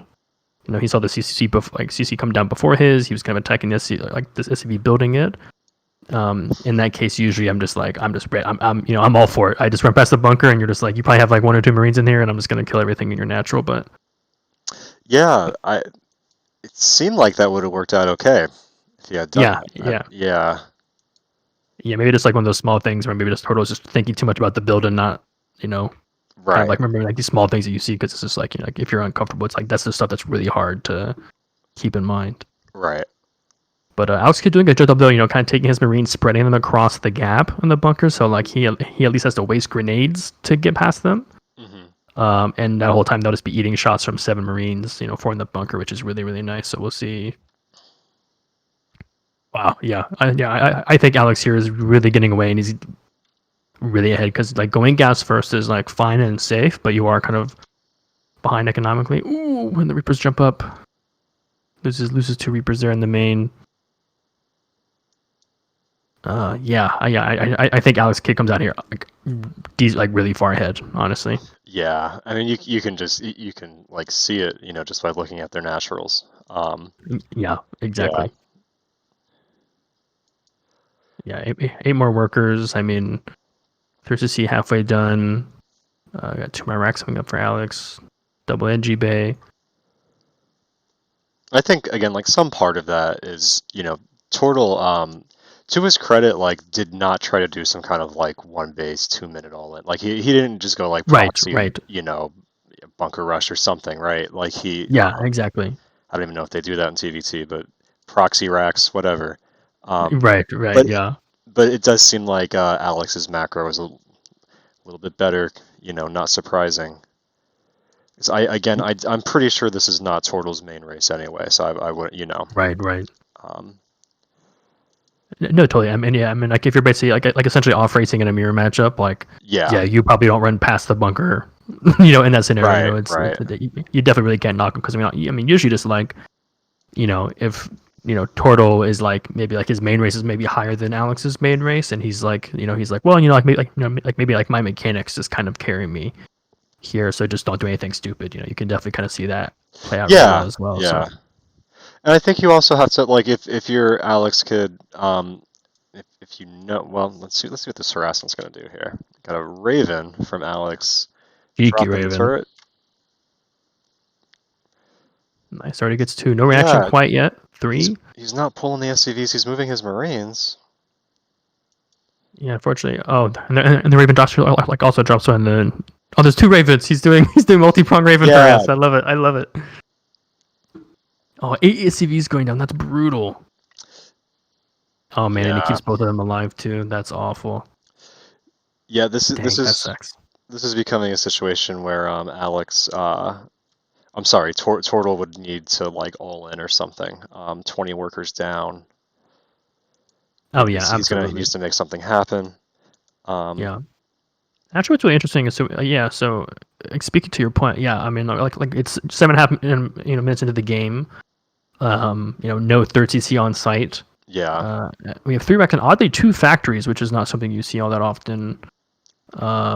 we'll have to see, if Tortle's just trying to just getting a bunch of siege tanks and is just trying to, just, kind of like Inns did, and just try to, inch away FANN and be like, hey, get off my stuff. Yeah, yeah. So that'd be interesting. It's a really tough spot. He's starting his upgrades. And yeah, he's gonna move out, but there isn't an army supply or a siege take advantage. So it might be Yeah. hard to get up to get into any kind of position here to threaten one of these expansions, but let's see what Yep. Tortle can do. Unfortunately, I think their Tortle hit an all army hotkey and then kind of basically threw away 2 Hellion on the the main ramp of Alex. I just kind Uh, of walked right into some yeah, units there, which is just kind of increasing the deficit, which is unfortunate. yeah, I missed Uh, that as well, honestly. yeah, I just happened to be looking Yeah. at that area, but yeah, I mean, Although, this third base has just been up for so long. yeah, Ooh, Alex is not in position though. Might be able to get a lot of these workers at yeah, least. Okay, here. Ooh, yeah, this could be here really comes Alex. big. Yeah, Okay, Alex. yeah, nice disables on the tanks. Alex fighting with the SCVs there. Yeah, Only yeah, loses yeah, two of them though. yeah. That was a really really nice hold because like that spot Yeah, on Death Lore and also to the left of your natural, those spots are basically like borderline impossible if yeah. like they just get a stranglehold there. So like just really well played by Alex. Got a mule in the army here for Alex as well. Nice, I like it. I like it. Who needs economy? Yeah, all hands on Um, deck. yeah. We'll say like most of this army is super low health. Do we have a medevac? Doesn't No. seem like it. Not on the way either. I mean, he has the money for it, but maybe. Okay, there we go. Two medics on the way. Yeah, I think he probably noticed that same thing. Like, wow, this army is like, you know, on its last leg, one good Yeah. siege tank shell, and down 20 supply. Yeah. Yes. The stim is a hell of a drug. Um, Yeah, so yes. So I was kind of expecting Turtle to just kind of do a round two of this all in because I mean, he kind of saw the third base was already there in mining. But he's actually choosing to take his own third here. So maybe just trying to edge out, maybe try to catch something like it's a mirror matchup. If you catch your opponent out of position, you can still take a really good fight down on army yeah, supply and down on upgrades and things like that. So yeah. it looks like Toto's really kind of hoping for that to kind of happen. So Right. we'll see. That's the other big thing is that Alex finishing up 2-2 now. It's going to be another advantage. Yep. Yep. Yeah, I mean, like the army supplies is not looking great for Tortle. I Yeah, mean, Alex is going to be almost hitting this 2-2 timing on the dot. yeah, exactly. Yeah, it looks like that was his sort of like trigger to go attack. Yep. We do though. We do have a medevac kind of floating over here. Maybe Torto's just trying to distract Alex so that maybe he just kind of accidentally moved commands into some tanks or something like that. But it is kind of scary though. Like you're down half the army supply, then you send 10 army supply across the map in a medevac. Yeah. That could be dicey. Ooh, okay, Alex running in here just sort of recklessly, but he might have enough for it to not matter. Yeah. Disables the one siege tank. I think he may have scanned before, so he just kind of saw it and he just kind of went with it. Yeah, And okay. yeah, and this, I mean, he's just on the production. I mean, this is just going to be really hard for Turtle to really do anything about. He pulls the drop back that he had like on the other side of the map here, but it may just be a little too late. Wow, yeah, just really good. Just prompt timing on the upgrades, walking across the map, scanning your opponent, and then just stimming through the gap, basically. Yeah. It's a really good job by Alex. You know what? So that was game number 3. I think I might have forgotten to put up the score in that last game, Oh, okay. but that was game number 3. Yes. So Alex able to get the better of Tortle in that TVT. Tortle playing random. Yeah. Okay, Yeah, I mean, he's so looking so good though for the first two being yeah, Protoss. I mean, he yeah, probably had to be feeling yeah, pretty good. So it's unfortunate he got the mirror matchup in the game 3. yeah. It's probably kicking himself. He didn't close series though. But yeah, Yeah, he's probably absolutely. annoyed he didn't win both the games he got his main race. Right. Yeah, Yeah, just really unfortunate. Like the zealot harassment in the main on the first game just didn't really, kind of convert to as big of a lead as he would have liked. yeah, yeah. Yeah. Um, let's see. Do you want to do maybe another series or two? You got time on Sure. your hands? Okay. Yeah, I'm down. If you don't mind, let's just take a quick five. I'd like to refill my Sure. drink and stuff. And Yeah, that sounds good. okay, cool. All right, awesome. So yeah, Maurice and I will be right back. About 5 minutes. Okay.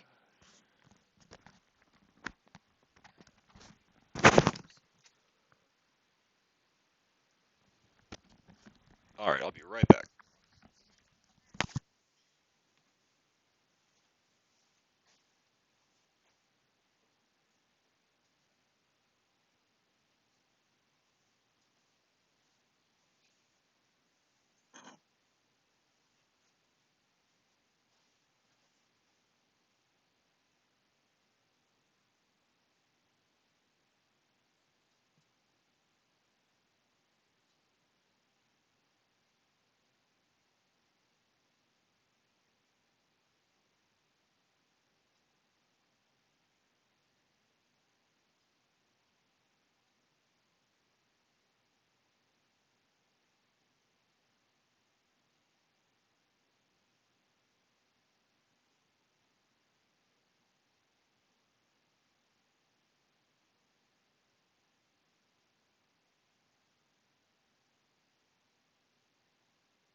Okay.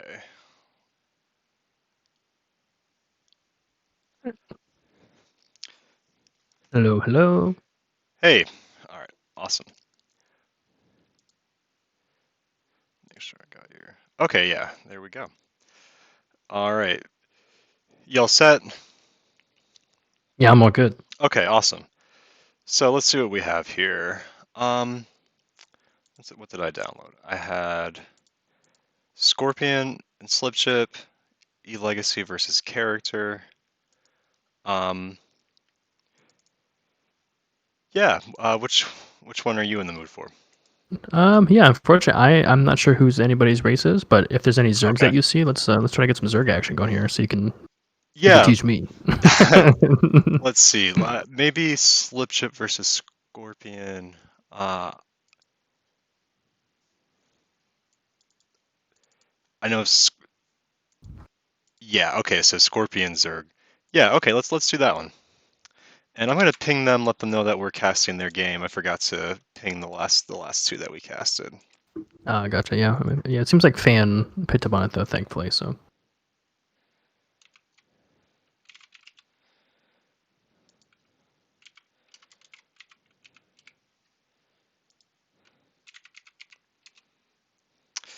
All right. Let's do it.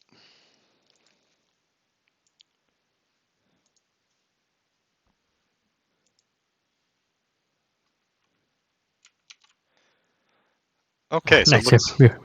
we have somebody named Zerg who plays Protoss. Oh, Love it. what did I just messed up? There it is. Okay.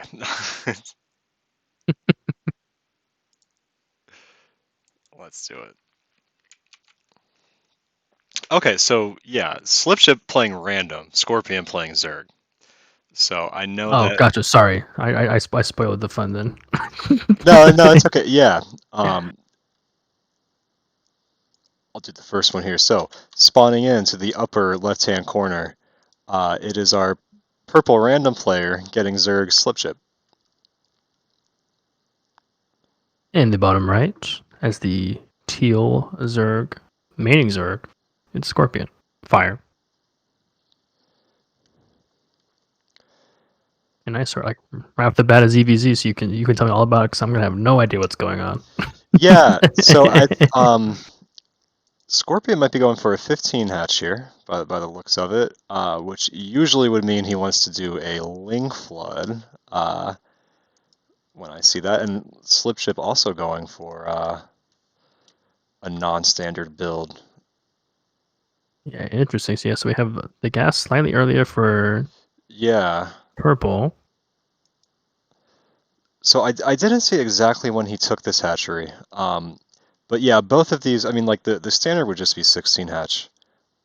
So both of these would indicate early aggression to me Yeah. for sure. I think both of them looking to get wing speed a little faster than the others. So this should be interesting. I think this is going to be an aggressive early game from both players. And Oh, Scorpion interesting. going double gas. No, he's not. Just a extractor trick. Gotcha. Okay. Okay, interesting. So typically here, are both players just gonna like pull out of gas after they get enough for speed, or is it common to kind of keep getting that for So like a follow up attack or something, or how if does he that work? if he doesn't pull out of gas, he's probably going to go Banelings. It looks like Scorpion. I'm guessing this is going to be. Hmm, we'll just have to see if like, how exactly how much gas he mines. But usually, if he goes past 100, Right. Right. Okay. Gotcha. yeah. Okay, so Slipship just keeping one on gas. Yeah. Okay. Yeah. And now the Baneling nest does go down for Scorpion. So that makes sense. That makes sense. Gotcha. And then like, so is it pretty typical to go Baneling Nest before speed? Is that common? Because it seems like Scorpion's doing that. Oh, you know what? I missed that he didn't take speed. That is unusual actually. Oh, Usually okay. you wouldn't. Weird. So yeah. So he wants super fast banelings. I wasn't even Oh my looking out for gosh. that. Okay. You don't see that too much. Um, oh, it looks like Scorpion's gonna lose this Overlord potentially out Oh. front of. Oh Oh, yeah. he might get up on the pillar. And Oh, he just in does. time. Okay. Okay, so it does look like Scorpion Fire is now getting speed. So yeah, I guess his speed is going to be later, but his opponent will have faster speed, but no banelings. So Yeah. Now I that's interesting. and he's morphing the banelings in his base. Hmm. Okay. Well, here comes the Ling Flood for Right. Slipjip. He's not Yeah. going Banelings. This could work out if he doesn't expect this, and especially if he runs up that ramp. Right. Right. Oh man, yeah, and he's probably super surprised to see this many lings Yeah. already. Ooh. Oh my Oh, so gosh. close. There was a chance there. Needs a Oh, big epic. connect. Ah, Yeah, doing a I good mean, job Scorpion for keeping. kind of being so Yeah. surprised. I mean, he's doing such a great job zoning with the banelings. So Yeah. impressive. Kept that queen alive for quite a while. He needs a couple more banelings here as quick as he can. Yeah. Oh, and he loses the last one, and that's going to give Uh, Slipjip an opening. Oh, man. yeah. I mean, not many workers going down, but yeah, like the army supply not looking Yeah. great for Scorpion. He really needs these Banes, and he's just now morphing in a couple more. Oh, that's brutal. And now Slipjip is target firing them. And I think that's going to do it, because he's going to be able to go to town on these drones. Yeah. Oh, that it's such a shame too, because like I was just gonna compliment both players on Slipjip not losing a bunch of lings to the banelings while also Scorpion not losing the banelings to like one or two lings, but Yeah. unfortunately Slipjip kind of winning out on that front.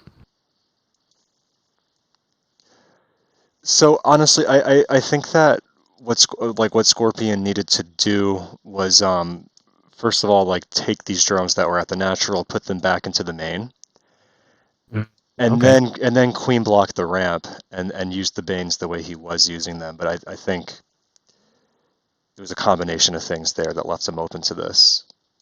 Right. Because Right. he had the Banelings in time, and that's usually pretty fortunate. Right. Right.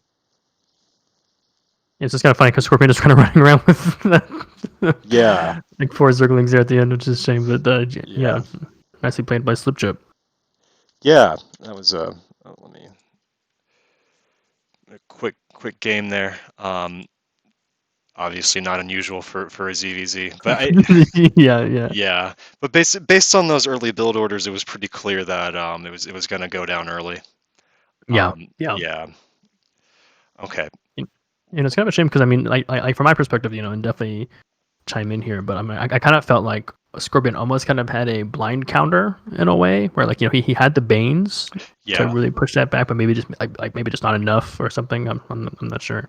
Yeah, like in that situation, if there's a Ling Flood coming in, and you're not going to be aggressive, getting the Baneling Nest before speed, although unusual, seems like it would help.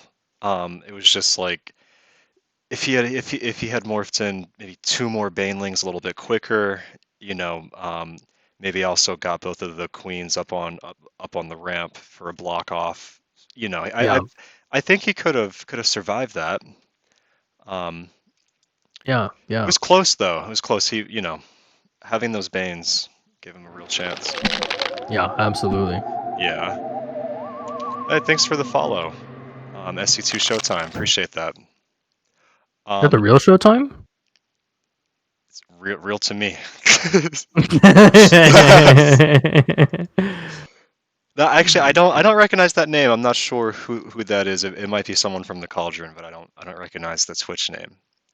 Okay, yeah, because I feel like SC2 Showtime is like what Showtime puts in his. Yeah. Well, I mean, his official account is actually SC2 Showtime with no spaces.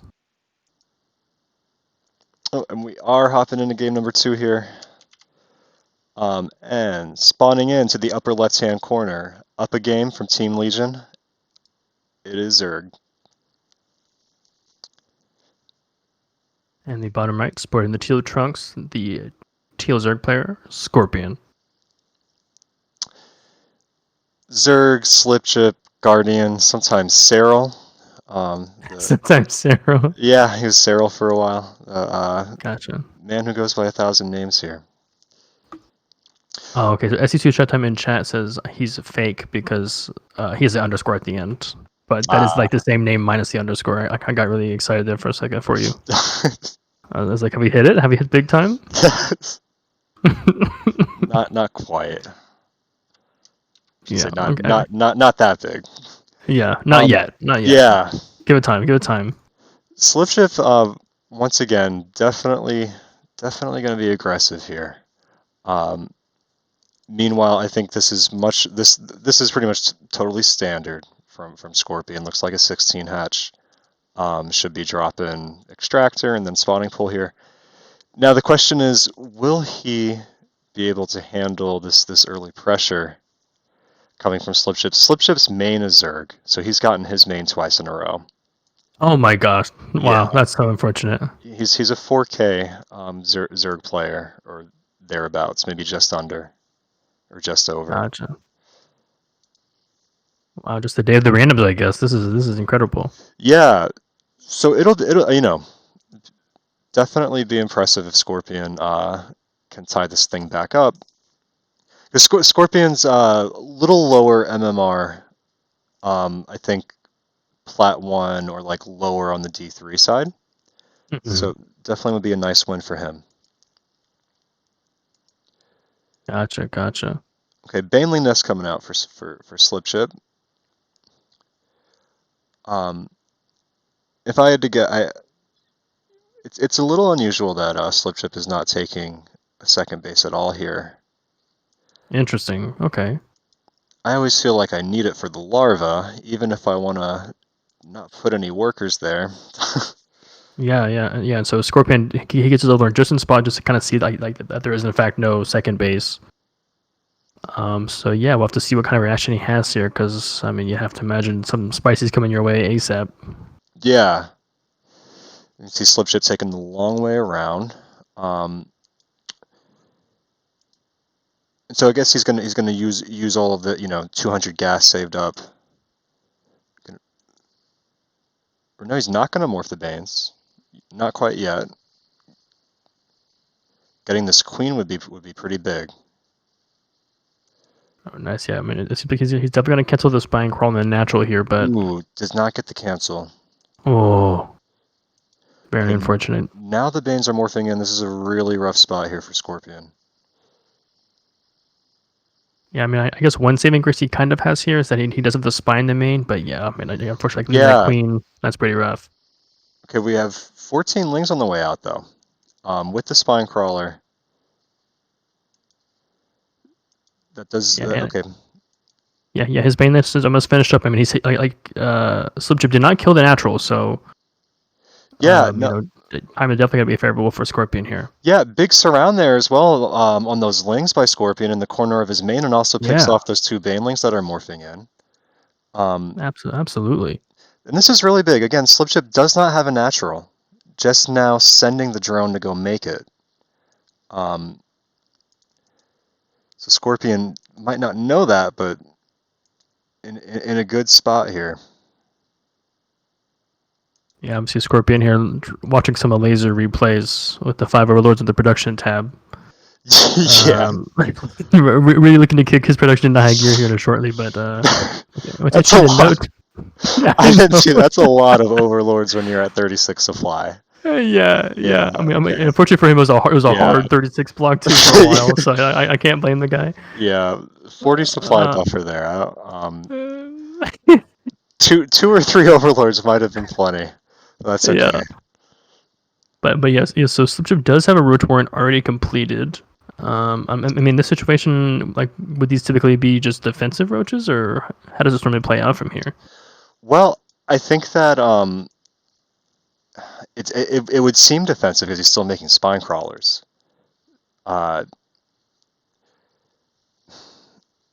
He's got a lot of gas though. So it seems like maybe he could morph in some Ravagers, or maybe he just has that much gas kind of on accident. Gotcha. Okay, that makes sense. Yeah, maybe he didn't mean to mine that much. Okay, it looks like Slipjip gonna try to pick off. Yeah, these spine crawlers are gonna make life tough for those banelings. Yeah, just no chance. And actually, Scorp has a good baneling hit. Oh man. I completely miss his counterattack up here in the top Yeah, lane. That's crazy. I just caught the tail end of it, and I missed a lot of it because 13 workers went down. I saw the second half go down. Oh my, yeah, Slipjip has 2 workers. When did this happen? Oh my gosh. Oh jeez. Yeah, because he only had maybe 15 before that attack started. Okay, Um, so like, yeah, we must have missed some really huge bait yeah, hits then. yeah. And Scorpion had those links sitting over here for a while, and totally missed that he morphed him into Banes and moved him out. Oh, run by into Scorpion's main. Wow, yeah, so that's a lot. Yeah, don't think Yeah, I Slipjip mean, has enough though. yeah, GG's out. That's a really impressive uh, map win there by Scorpion, tying it up 1-1. yeah. I mean, his defense there. I mean, like, it kind of had me scared there for a bit for him, but just had the great surround, like just like at the top of the ramp, and just really just converted big time there. That's awesome. Oh, you know what? You're right. I don't know what I'm thinking. Yeah, Slipjip is a Protoss main, not a Zerg main. I'm Oh, totally okay. thinking of yeah. Thanks Showtime. Yeah, I need to correct a lot of the stuff I just said there because yeah, that's right. I actually have no idea what Slipjip's MMR is. Yeah, and I've feel bad that I said that. I know he's Toss. I don't know why I was thinking he was Zerg. You know what it is? His name is Zerg. Yeah, yeah. I mean, It's- it was kind of funny because yeah, it throws you me know, off. yeah, because in the lobby it showed his name as Zerg, but he was Protoss, but then you told me he was Yeah, random, and then yeah. it got Zerg in game. And I was like, what is going on? He is I'm so playing confused. random. He's a Protoss main, but his name is Zerg. And it Okay. shouldn't still be throwing me off by now, but I'm easily confused. Yeah, Um, because I wonder because like on the ladder there is definitely somebody I play named Zerg who plays Protoss, and I've had him a couple times, and I wonder if it's the same yeah, person. Showtime saying his name finally got someone. It gets me every time. Every time now. Oh, that's Um, great. Oh, that's great. all right, well let's get into game number 3. Yeah, that sounds Um, good. so yeah, so we'll have to be on the lookout. Will Slipchip get Protoss this game? We'll really get the Zerg trifecta. I th I have no idea what his Yeah, MMR is for the other two. All right, let's do it. So this will be on yeah, Oxide, game number 3. Scorpion tying it back up. yeah, and maybe we'll just be super lucky he'll get Terran, so we can both kind of contribute to the commentary, and everything will be right in the world. Hey. How about that? How about that? And spawning into the upper right corner, a player who goes by Zerg but plays random, spawning in Terran. It is Slipchip. Oh, that's great. In the bottom left, the Teal Zerg Scorpion Fire. But I mean, can I just say, I just really appreciate the lobster emote. Seeing the RuneScape Brigaders on Reddit just kind of coming in with the $11 in the crab emotes, it just makes my day. So, uh, just really appreciate it. Yeah, that one, that's a nice looking emote. Yeah. There's actually also some guy I've had on ladder a couple of times. He's a Zerg player, and he always has this really cool looking "Good luck, have fun," and I don't know how he got it. But he does the same when base Roach Ravager, all in, and I've held it every time. And he just never GGs. Like he spends all this time on this really cool "Good luck, have fun," and then all this loses, and then never GGs. So, what can you do? Do you feel like Like, next time you play him, you've got him now that you know it, or is it still just oh like, yeah, yeah, yeah, because I mean, like his name is weird. It's like Elmo like Kajaki or something. It's very odd. He has the weird looking yeah, "Good luck, have fun." And I hit him like a couple of days ago on ladder and was like, this guy does some weird BS. Like it's some kind of Nidus or something. And then I was like, okay, no hatchery, this adds up. And then like he just walks road ravager across the map. I'm just like, well, good luck, bud. I actually okay. One thing I'm curious about. So I don't think again. I'm not really sure. I know that Terran is not his main race. Looking at the opener here from Slipship, you'll have to tell me like how far off from standard he's deviating as we go on, or Gotcha. Yeah, how that looks. yeah, Yeah, yeah. I think so far it looks fine. I think his gas was a little wonky though. I think he had to wait quite a while yeah, to build that Reaper. But so far, I mean, if you told me this person was not random, I would be like, okay, yeah, this person probably just a Terran player. yeah, yeah. But yeah, so we have see the see that I think that depot might be a little. Oh no, sorry, that depot's fine. Um, But yeah, so he has a Reaper and a Marine, and he has another Reaper queued up on the racks, and I'm not sure if he's confused or not, because like what threw me off about the depot timing was I'm just like, how does he not have enough gas for a factory? Um, Yeah. okay, he just caught the Reaper, and he's like, oh, there's all my gas. um, but yeah, so I mean, it seems like on the Zerg side, sorry, I keep saying the name Zerg, and it just throws me off so much. Yeah. Yeah, I mean, it seems like did Scorpion Fire just do hatch gas pool? I'm assuming that's what it seems like. He did. Yeah, he did. Okay, Um, cool. this is looking well. Actually, no, he's got a Roach Horn on the way. He's not taking a third.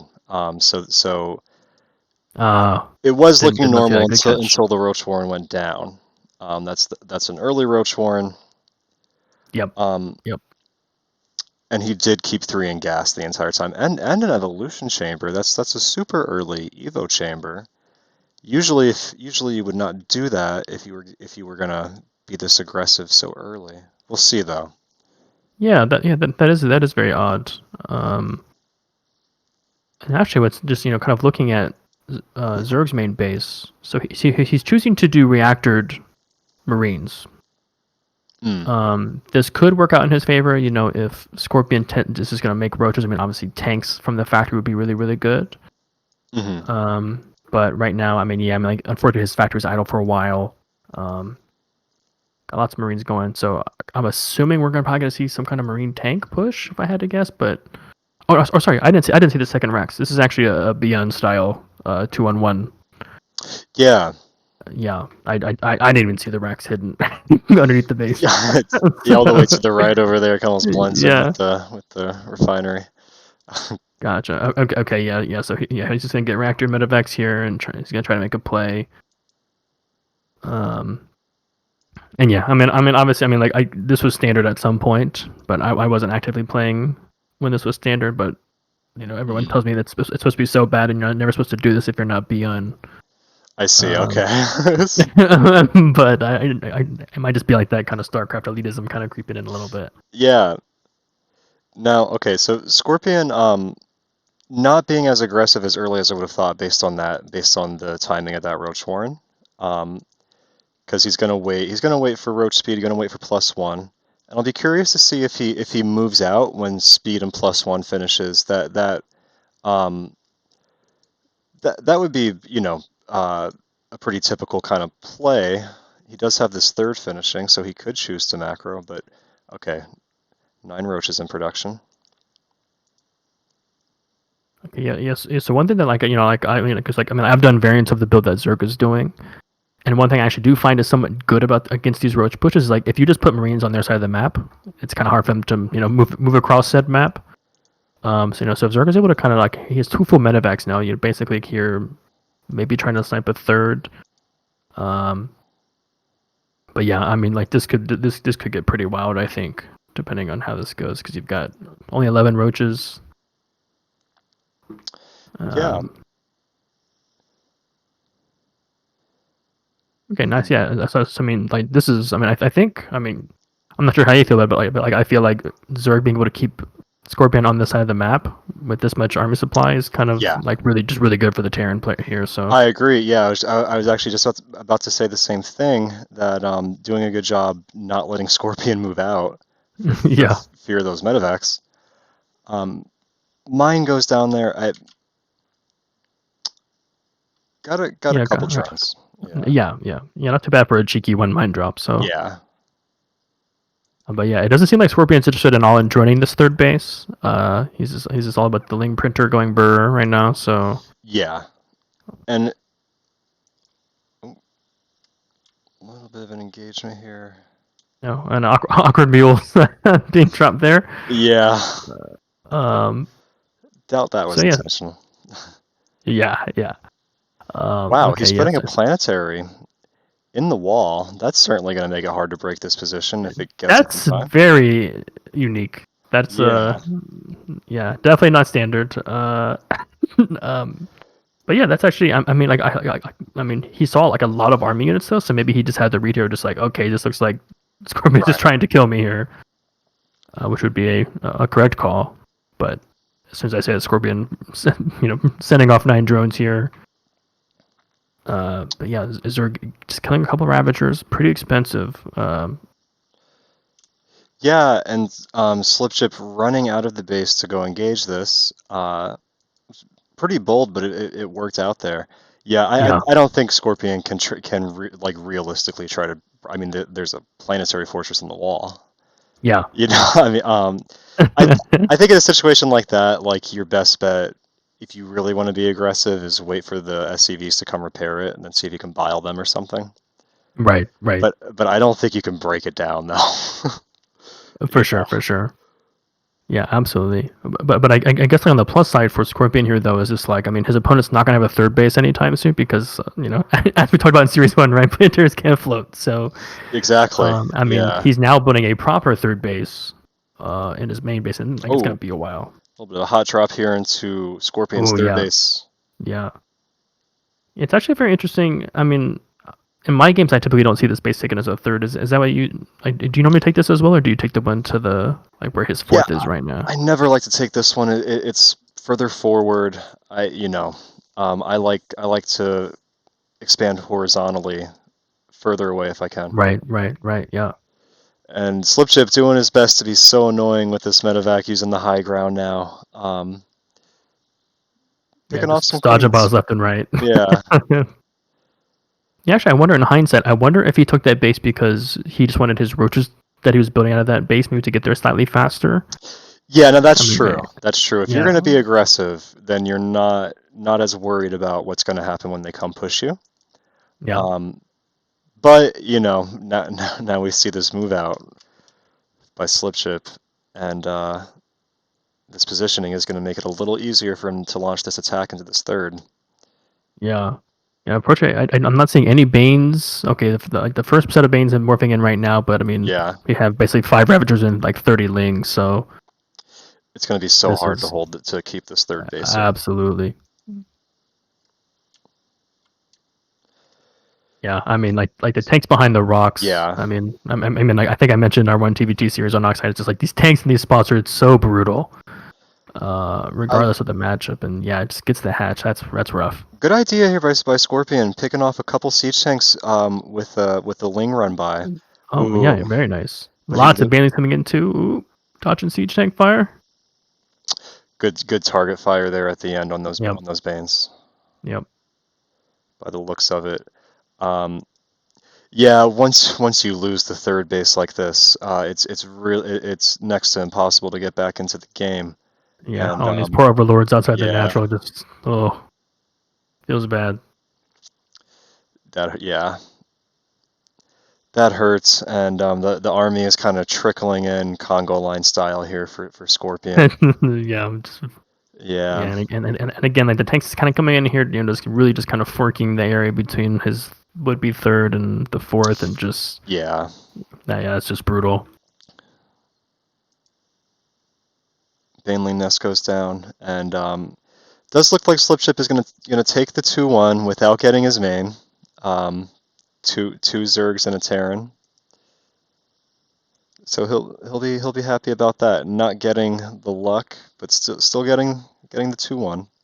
Yeah, I mean, and also kind of like looking at hindsight, like the planetary at the natural, I mean, like that's most Terran players would not do that, but I mean, like you have to think that like that kind of like really just kind of moved the game into his favor. Like I mean, like granted, economy wise, he was not that well off, but Right, it just right. like I mean, it's just like I'm like, what are you gonna do? Attack me with a planetary? No, with 2 bunkers, I Yeah, doubt it. And so he just and he just happened to do the 2-1-1. He had stim going and all that jazz, so it and just that's really worked out something. in his favor. Yeah, maybe it would have been better for Scorpion, like after seeing that, to go ahead and decide, like, okay, I'm just gonna change plans. I'm gonna saturate this third base as soon as possible. If he's building a planetary fortress in his wall, not only is he super defensive and prepared for your attack, but also like, you know, he didn't spend that money on units. He's not gonna Right. attack you with it, So I mean,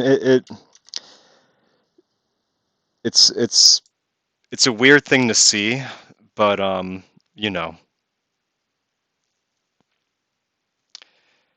Yeah. Yeah. I think he Very could have strange, but reacted a but little better. Yeah. yeah, yeah, for sure. Yeah, Alexkidd in chat saying Scorpion throwing this. Yeah. Yeah, I mean, Showtime saying they want player cams. player games. Yeah. Sorry, I yeah, want player actually, cams too. yeah. I mean, unfortunately, all of our players are actually BN and just have no cam. So Right, yeah. it's just very. Just imagine them all playing late BN, and that's about all we can do. Okay, so what do But you say?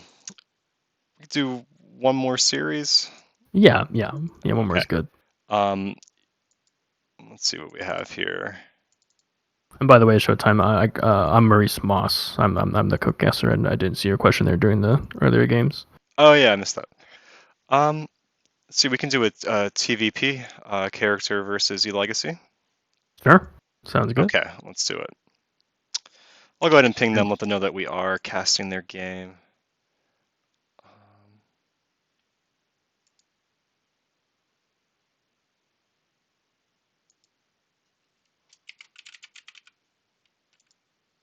Yeah, just in case you missed it, we casted your games against who was it? I'm Oh, blanking. Alex and Tortle. Yeah, I Tortle. think, yeah, we did. Yeah, you have to check that out. I'll upload this one to YouTube too and post that there. Appreciate you guys coming and checking out these games with us. Yeah. Alex, Showtime, whoever else is here, Ultra, if you're still here. I see Eurixo, Flapshack, Cortana. Appreciate you guys. All right, let's go ahead and get into it. Let's do it. So this will be E-Legacy versus Character, PvT. First map is Lightshade. Nice.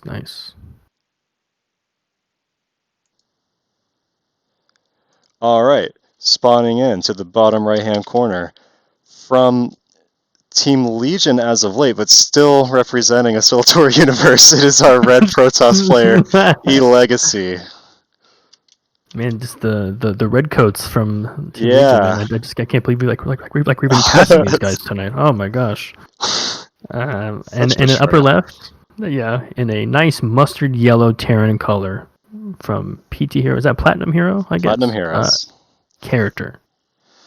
Yes, sir. Fun fact, I joined their Discord and then got booted because I thought they had a diamond tournament and they didn't. So I got booted. I thought Sad they days. did have one. They did, but apparently it's only for people who played in the Platinum, so then got promoted out of it. Oh, okay. I guess they weren't looking for people who just like see like some Joe Schmo like myself just being strolling in like, hey, what's up? Okay, so right off the bat here, we have a Rax and a Gaston, which is pretty standard by character, but then we have two SEVs meandering their way to the top right of the map.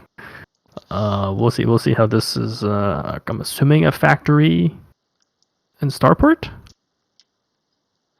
I'm not sure though. Let's see. No, additional barracks. Yep.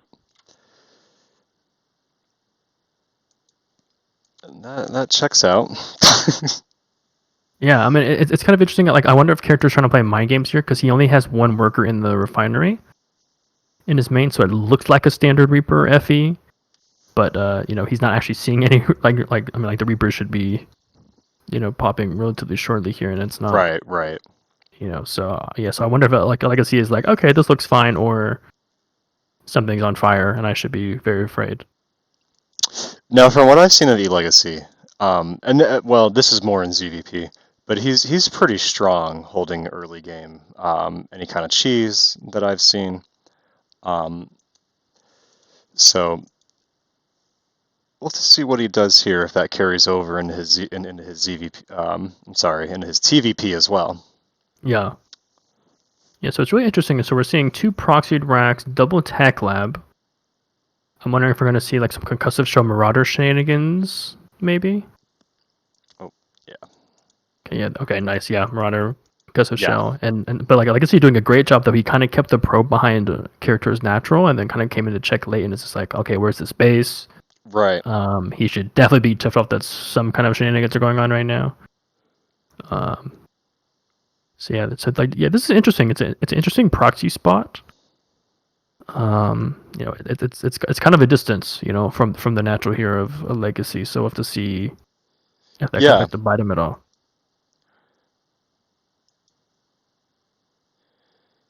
Okay, you're so he's right. definitely suspecting something. He's got a shield batter coming down. I would like to see one in the natural though. Yeah. Um, ooh, yeah, this is like this might be a little uncomfortable here for legacy. Yeah, it seems like it's gonna be so hard to save this Nexus. Got, trying to save that injured Stalker. Good micro there Yeah. by E-Legacy. Oh wow, nice. And he stops the bunker building. That's actually huge. Yeah, yeah. Wow. Again, E-Legacy showing his chops against the rush so Oh my far, but god, yeah. yeah, still two Marauders alive and a Marine. Bunker does get canceled. Um, okay, so E-Legacy not out of the woods yet. He's chronoing out an Immortal. Yeah, which should fare very well against Yeah. what character has here. Like these Marauders are just gonna just go bye really fast. Um, and Yes. yeah, I mean honestly, like judging by the timing, man, I think this Immortal should be out just in time to save this natural. 'Cause, I mean, like it's like there's not Yeah. that much stuff shooting it. I mean, I guess there is now, but E-Legacy being so patient here, but here he comes with 4 Stalkers. yeah. Oh, Oh, and actually, maybe I misspoke. I mean, these Marauders are actually like so many yeah. showed up. So he Wow. does lose the Nexus. That's going to supply block him. Um, okay, is that enough damage? Let's just look at units lost here. Well, certainly E-Legacy has lost more, about 500 more. Not Yeah. behind him workers, even an army.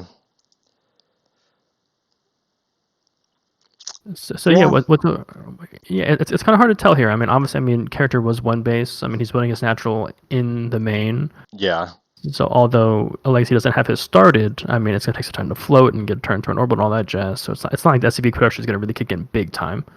yeah. And there's, oh, watch this, a little bit of skirmish here, and character forced to retreat. Gonna lose more of Yeah, this army though.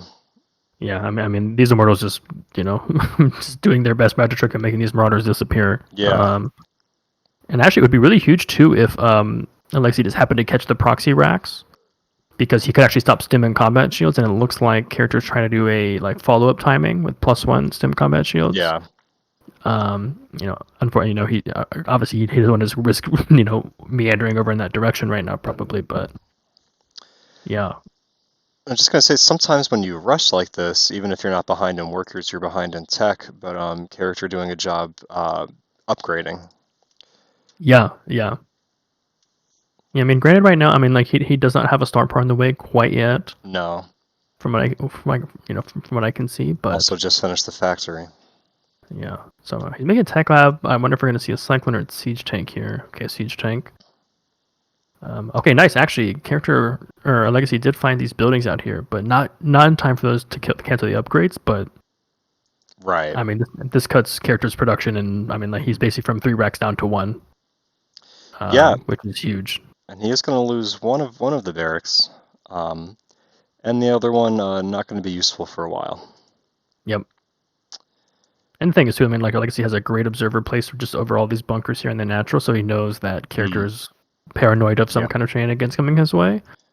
Yeah. I mean, he's still gonna walk his way over here, but it'll be interesting to kind of see, you know, like do these immortals like are these immortals just gonna shred or, Yeah. we'll have to see. Two bunkers and a tank. It's yeah, gonna be a little much to ask for here, I think.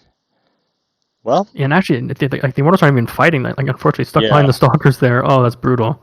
At the same time, the tank is a little out of range here. Could maybe move that up a Yeah, little bit, but that's okay. E-Legacy yeah. is gonna turn around.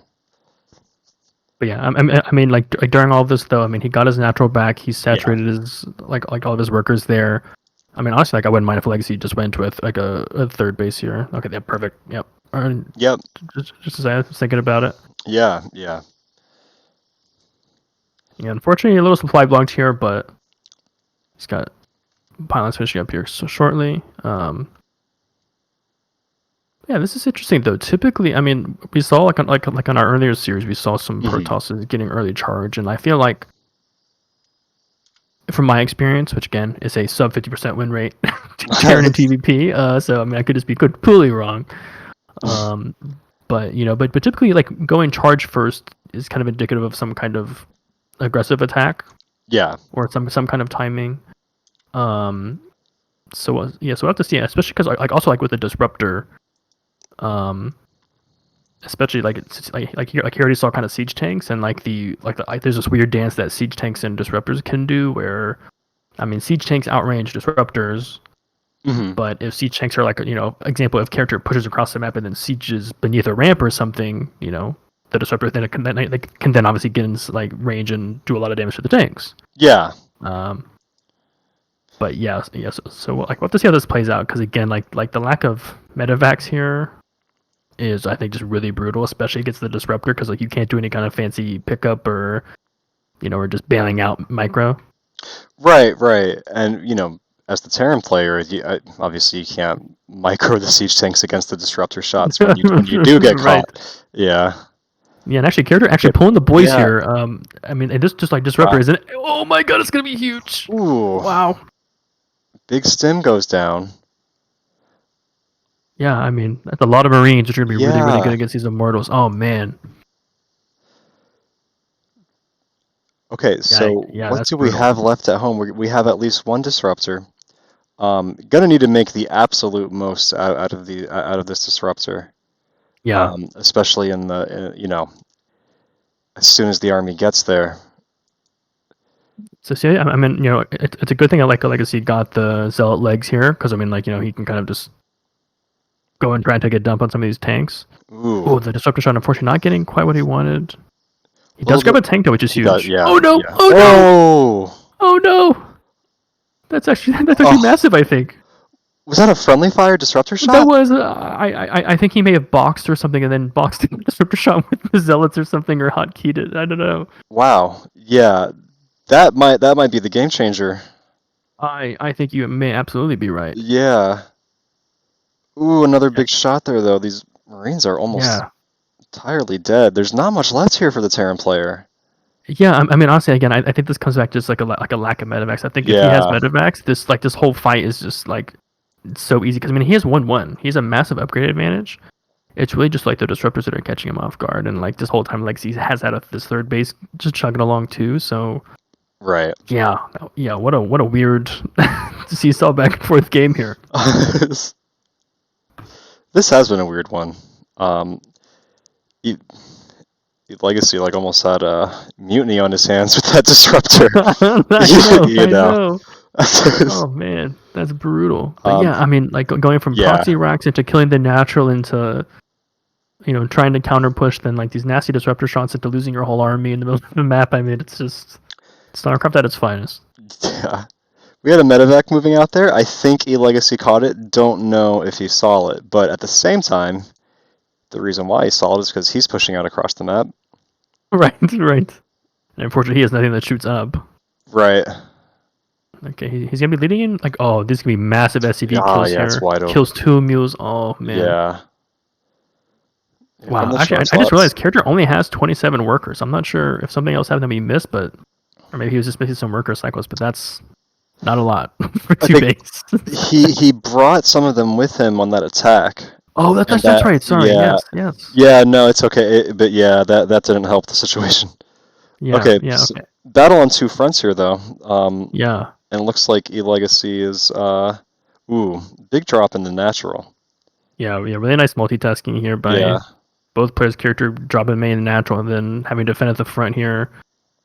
I mean, yeah, like once these depots go down, these disruptors can really get cheeky here. So we'll have to see what happens. Good job using the wall as long as he could. Yeah. Fortunately, the tank goes down though, so it's mostly just Marines and SCVs versus Zealots, which is it's not a fight you really want to happen, Right. Okay, character cleans up in his main, it looks like, but he also gets cleaned up in E-Legacy's natural. I know, this is insane. And he drops in the third. He's like, oh, come, I give a third. Wait till he finds out he has a fourth. Ooh, a lot more probes going down. I mean, that's really E-Legacy gonna be under 25 probes when that's all said and done. Yeah. And that's gonna help make a game out of it if E-Legacy can hold this front door. Or I'm sorry, if character can hold his front door. Yeah, but actually, I just noticed the character's actually not mining at all. All of his SCVs are kind of idle Is he with not? chilling with the Oh Marines in the wow. main. Yeah. Yeah, so his income is 0 across the board, which is actually just way more Yeah. brutal than it looks like. Now I see him. I did not realize. Yeah. Yeah, because I kept checking. I'm like, why is his money not going up? I was like, oh wait, yeah, wow, Wow. Yeah. So both good game what a there. crazy, what a crazy game. Both players bringing each other to a quarter of their worker count that you would expect at 12 minutes. Right, right. Yeah. Yeah. I mean, like Wow. I've never seen a 4-base Protoss on like sub 30 probes, like under 10 minutes into the game. Like that's pretty crazy. Yeah. Wow. Well, nice win there from E Legacy. Yeah, yeah, Hey, let's go ahead and jump right into game number 2. yeah, yeah. This will be on Romanticide. I hate playing against Terran on that map. I don't know if it's the same for Protoss, but Yeah, I honestly dislike playing against Zerg on this map. on Romanticide. Yeah, I feel like it takes too long to kind of like Yeah. capitalize, and by the time I get there, there's lurkers, and I cry, and then I throw my units away because I'm so bad at countering lurkers. All right. Ooh, a little bit of lag there. In the upper left-hand corner, our red Protoss player from Oscillatory Universe, E Legacy. In the bottom right, the Mustard Man himself from Platinum Heroes. It is character. The Mustard Man. It'll be interesting to see if we see any more CVs kind of meandering their way about the map, because I mean, one thing that is kind of, for kind of like weird proxy floaty nonsense for Terran. I mean, like the Romanticide main base is massive. So I mean, like I believe beyond. Okay, yeah, we have SCV going already. Here we go. Yeah, yeah. Buckle in, chat.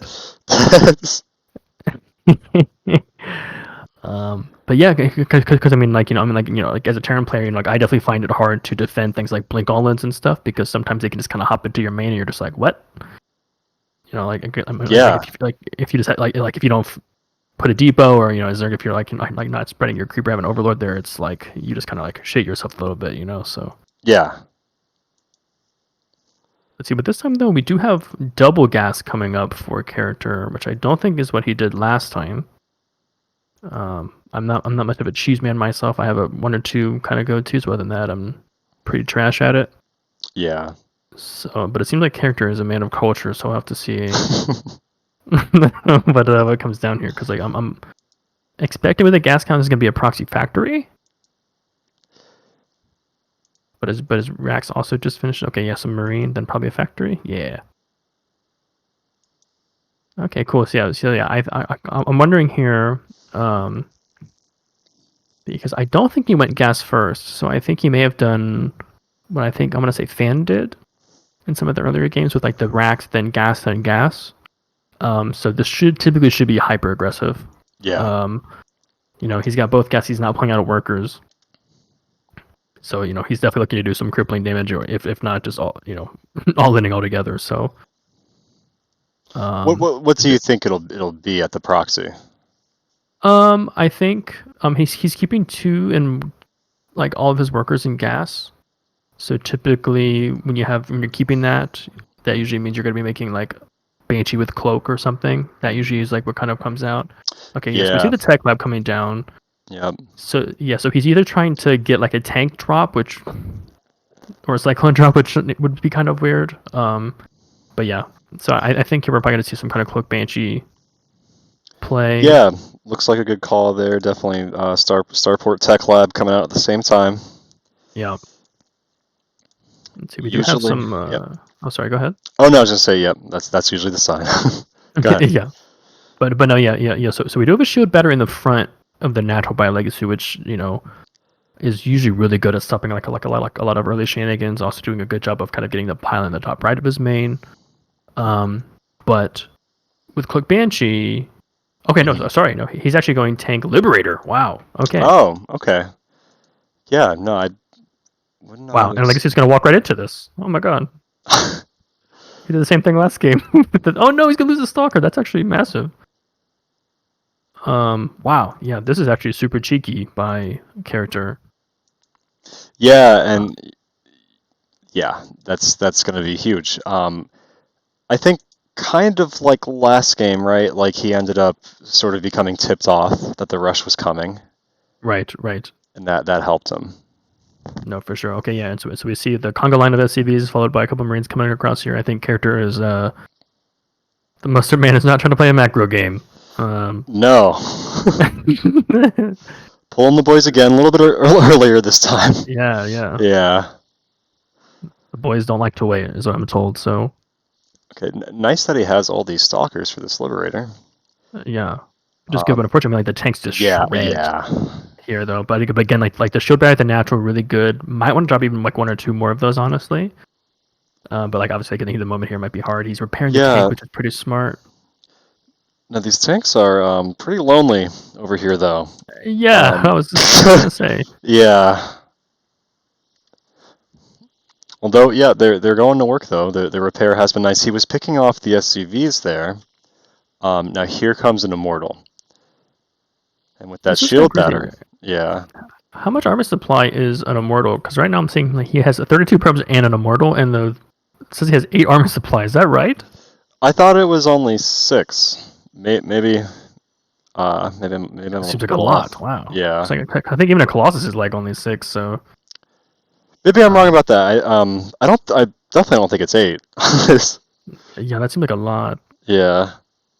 Okay, but anyway, so here we go. So like Legacy is pulling probes. You've got 4 siege tanks. That's massive. Yeah. These probes is getting cleaned up right away. Okay, one tank goes down. Second one, the Immortals doing so much damage per shot on those siege tanks. Yeah, I'm actually kind of having some flashbacks here. I feel like I've watched a game of Clem and Zest on this map, and I think Clem, I'm not sure if he proxied, but I think he did something very similar to this. And I think Clem actually won the game too, which is pretty impressive. But yeah, unfortunately, like these Marines are just walking so far across the map, just trying to sell the illusion that he's not proxying a bunch of building centers out of the map. Liberator, I don't know if that was meant to bait, but does bait him there for a second. Yeah, yeah. No, Legacy is playing Protoss, Slipjip. Yeah. Yep. Wow, yeah, just like these tank shells are just brutal, and like I would like to see like a tank kind of hugging the left side of that ramp, just to kind of peek into, because I feel like he could definitely get these tanks a little bit closer. Because like right now, it's like because I keep thinking because like Legacy does keep extending away from his shield batteries, Right. which like is just very very scary. But at the same time, it's just it's hard as a Protoss player because it's like the longer you wait, the more tanks await you. Yeah, exactly. So And yeah, and now the shield batteries don't really have any energy left. So, yeah. Gonna get a little bit tougher here for E-Legacy. But he does have a couple of Immortals. As a fake Archon. Alright, here we go. Okay, nice. Yeah, super battery as well. The Zealot's eating like just a lot of tank fire, which is actually which is really really good. Yeah. Wow, and he does bust through. It did not look like he was going to. Oh my gosh! Wow. Yeah, I mean, unfortunately for him, he doesn't have anything else that shoots up, but Right. this Liberator will be going soon. Wow, what a hold! Oh, and, okay. I thought character would turn the Liberator around, but he does lose it. Let's look at units lost here. E-Legacy has lost a lot more. Yeah. Because of his economic advantage, that may not matter that much. It's interesting. Right. He's done damage. Doesn't seem like enough though, unfortunately. Yeah, it definitely seems to be. And actually, what's interesting is now character actually building a reactor onto his starport, making 1 medevac, unfortunately, but yeah. Seems like he's just gonna go for one kind of final hurrah, which I think you kind of have to do. I mean, no other bases to be seen. And E-Legacy's moving out across the map. That might create an opening for character. Yeah. Or he might lose his mineral line. There's not much here at home. Yeah, I mean, he actually starts the natural almost as a Legacy reaches his natural ramp, which is so unfortunate. Now this is good. This is going to be a semi-base trade situation potentially, unless E-Legacy recalls. Yep. Yeah, I feel like if you cancel that, then just recall it. You're in really, really good shape. Yeah. Okay. Let's see, yes, we just have a bunch of Zelds coming in here. Probes being Yeah. pulled once again. No recall though. Those units, like the Monos, just kind of waddling across the map. But yeah, once again, just a really nice cleanup by Legacy, I think. Yeah. Probably didn't even need to pull those probes. Yeah, yeah. But he does rebuff character there. Character dropping 3 barracks at home. Um, I imagine E-Legacy's going to go take out the proxy here soon. Oh, in the base, E-Legacy snipes a Liberator. Yep. Another one in the natural. Seems like pretty good reactions from E-Legacy to that Liberator harass. For sure, for sure. And yeah, unfortunately, I kind of feel like these racks are. I definitely appreciate the willingness to party here, but I feel like it might just be Yeah, just too little, too late. You know. yeah. Plus, without the expansion, I don't know. I mean, you know, can he really use them that much? Yeah, I'm actually. He Uh, also has a fusion core in the way. I wonder if he's trying to go battle cruiser on this proxy oh starport. wow. Unfortunately, this starport is not long for this world. Yeah. I appreciate the attempt though. That is just I'm here for it. Well, Unfortunately, yeah. yeah. That would have been the I mean, last thing I would have bet for him to make. yeah. If there's one thing an Immortal's not going to just completely shred, it's definitely going to be Yeah, a yeah. battle cruiser. So, um, but yeah, I think this is just brutal right now. You know, no factory production, no starport production. You just got your Fort racks up. You know, 2 of them don't have add-ons. He does have this 1 tank, but Also got a Warp Prism on the way in for E-Legacy. oh wow, yeah. 4 Zealots inside. Looks like he's going to do a little bit of multi-prong here. Move in at the front as this Warp Prism unloads. Ooh, going to pick Oh off a wow, Siege Tank. perfect. That's perfect. Absolutely. And then character scans his army, pulls SCVs like a little prematurely here. But I think, without the tank, it's just too much. Yeah. All right, that's a 2-0 for E-Legacy there. Yeah, well played. Yeah.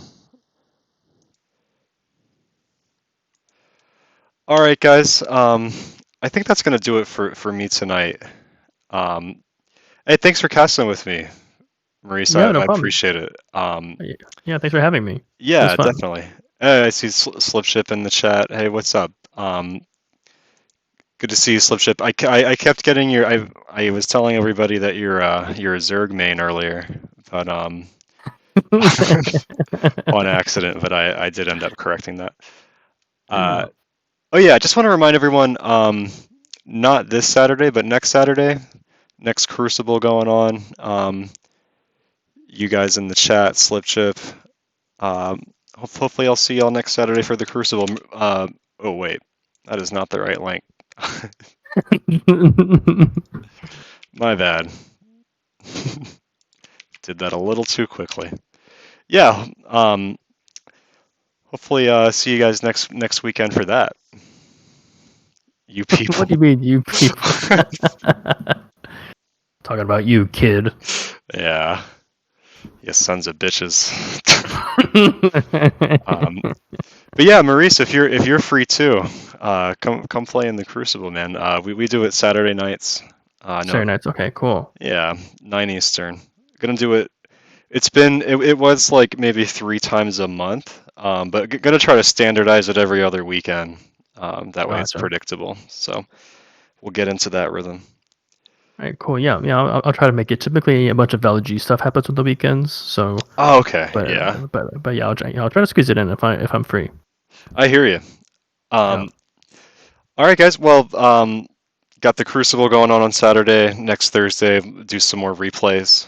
And I'll hit you up again, Maurice. See who else is down, and if anyone else, by the way, if you want to cast some games with me or with other people on your own stream, feel free.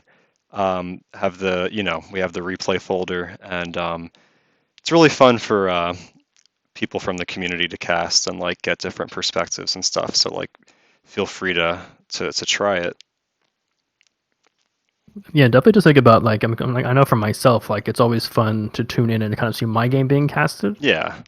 And just think about being able to give that to somebody else. I think that's like always really fun, and it just feels so special, Yeah, no, it's just fun. It's absolutely. fun. Yeah. Absolutely. I know, like, when I first started, I played Brood War as a teenager, maybe a little younger than a teenager, and you Yeah. always dream of, like, having your game casted when you're watching. Right. Like, I know Right. when I was a kid, it was like Boxer was the player that I don't know if you remember if you watched Yeah. Brood Yeah. War, but yeah, yeah, so you know, making that dream come true for somebody else. That's right. That's No, right. Pass it on. Pass it on. exactly. Yeah. All right, you guys. Until next time, thanks for watching. I'll catch y'all later. Adios, Thanks everyone. again, Maurice.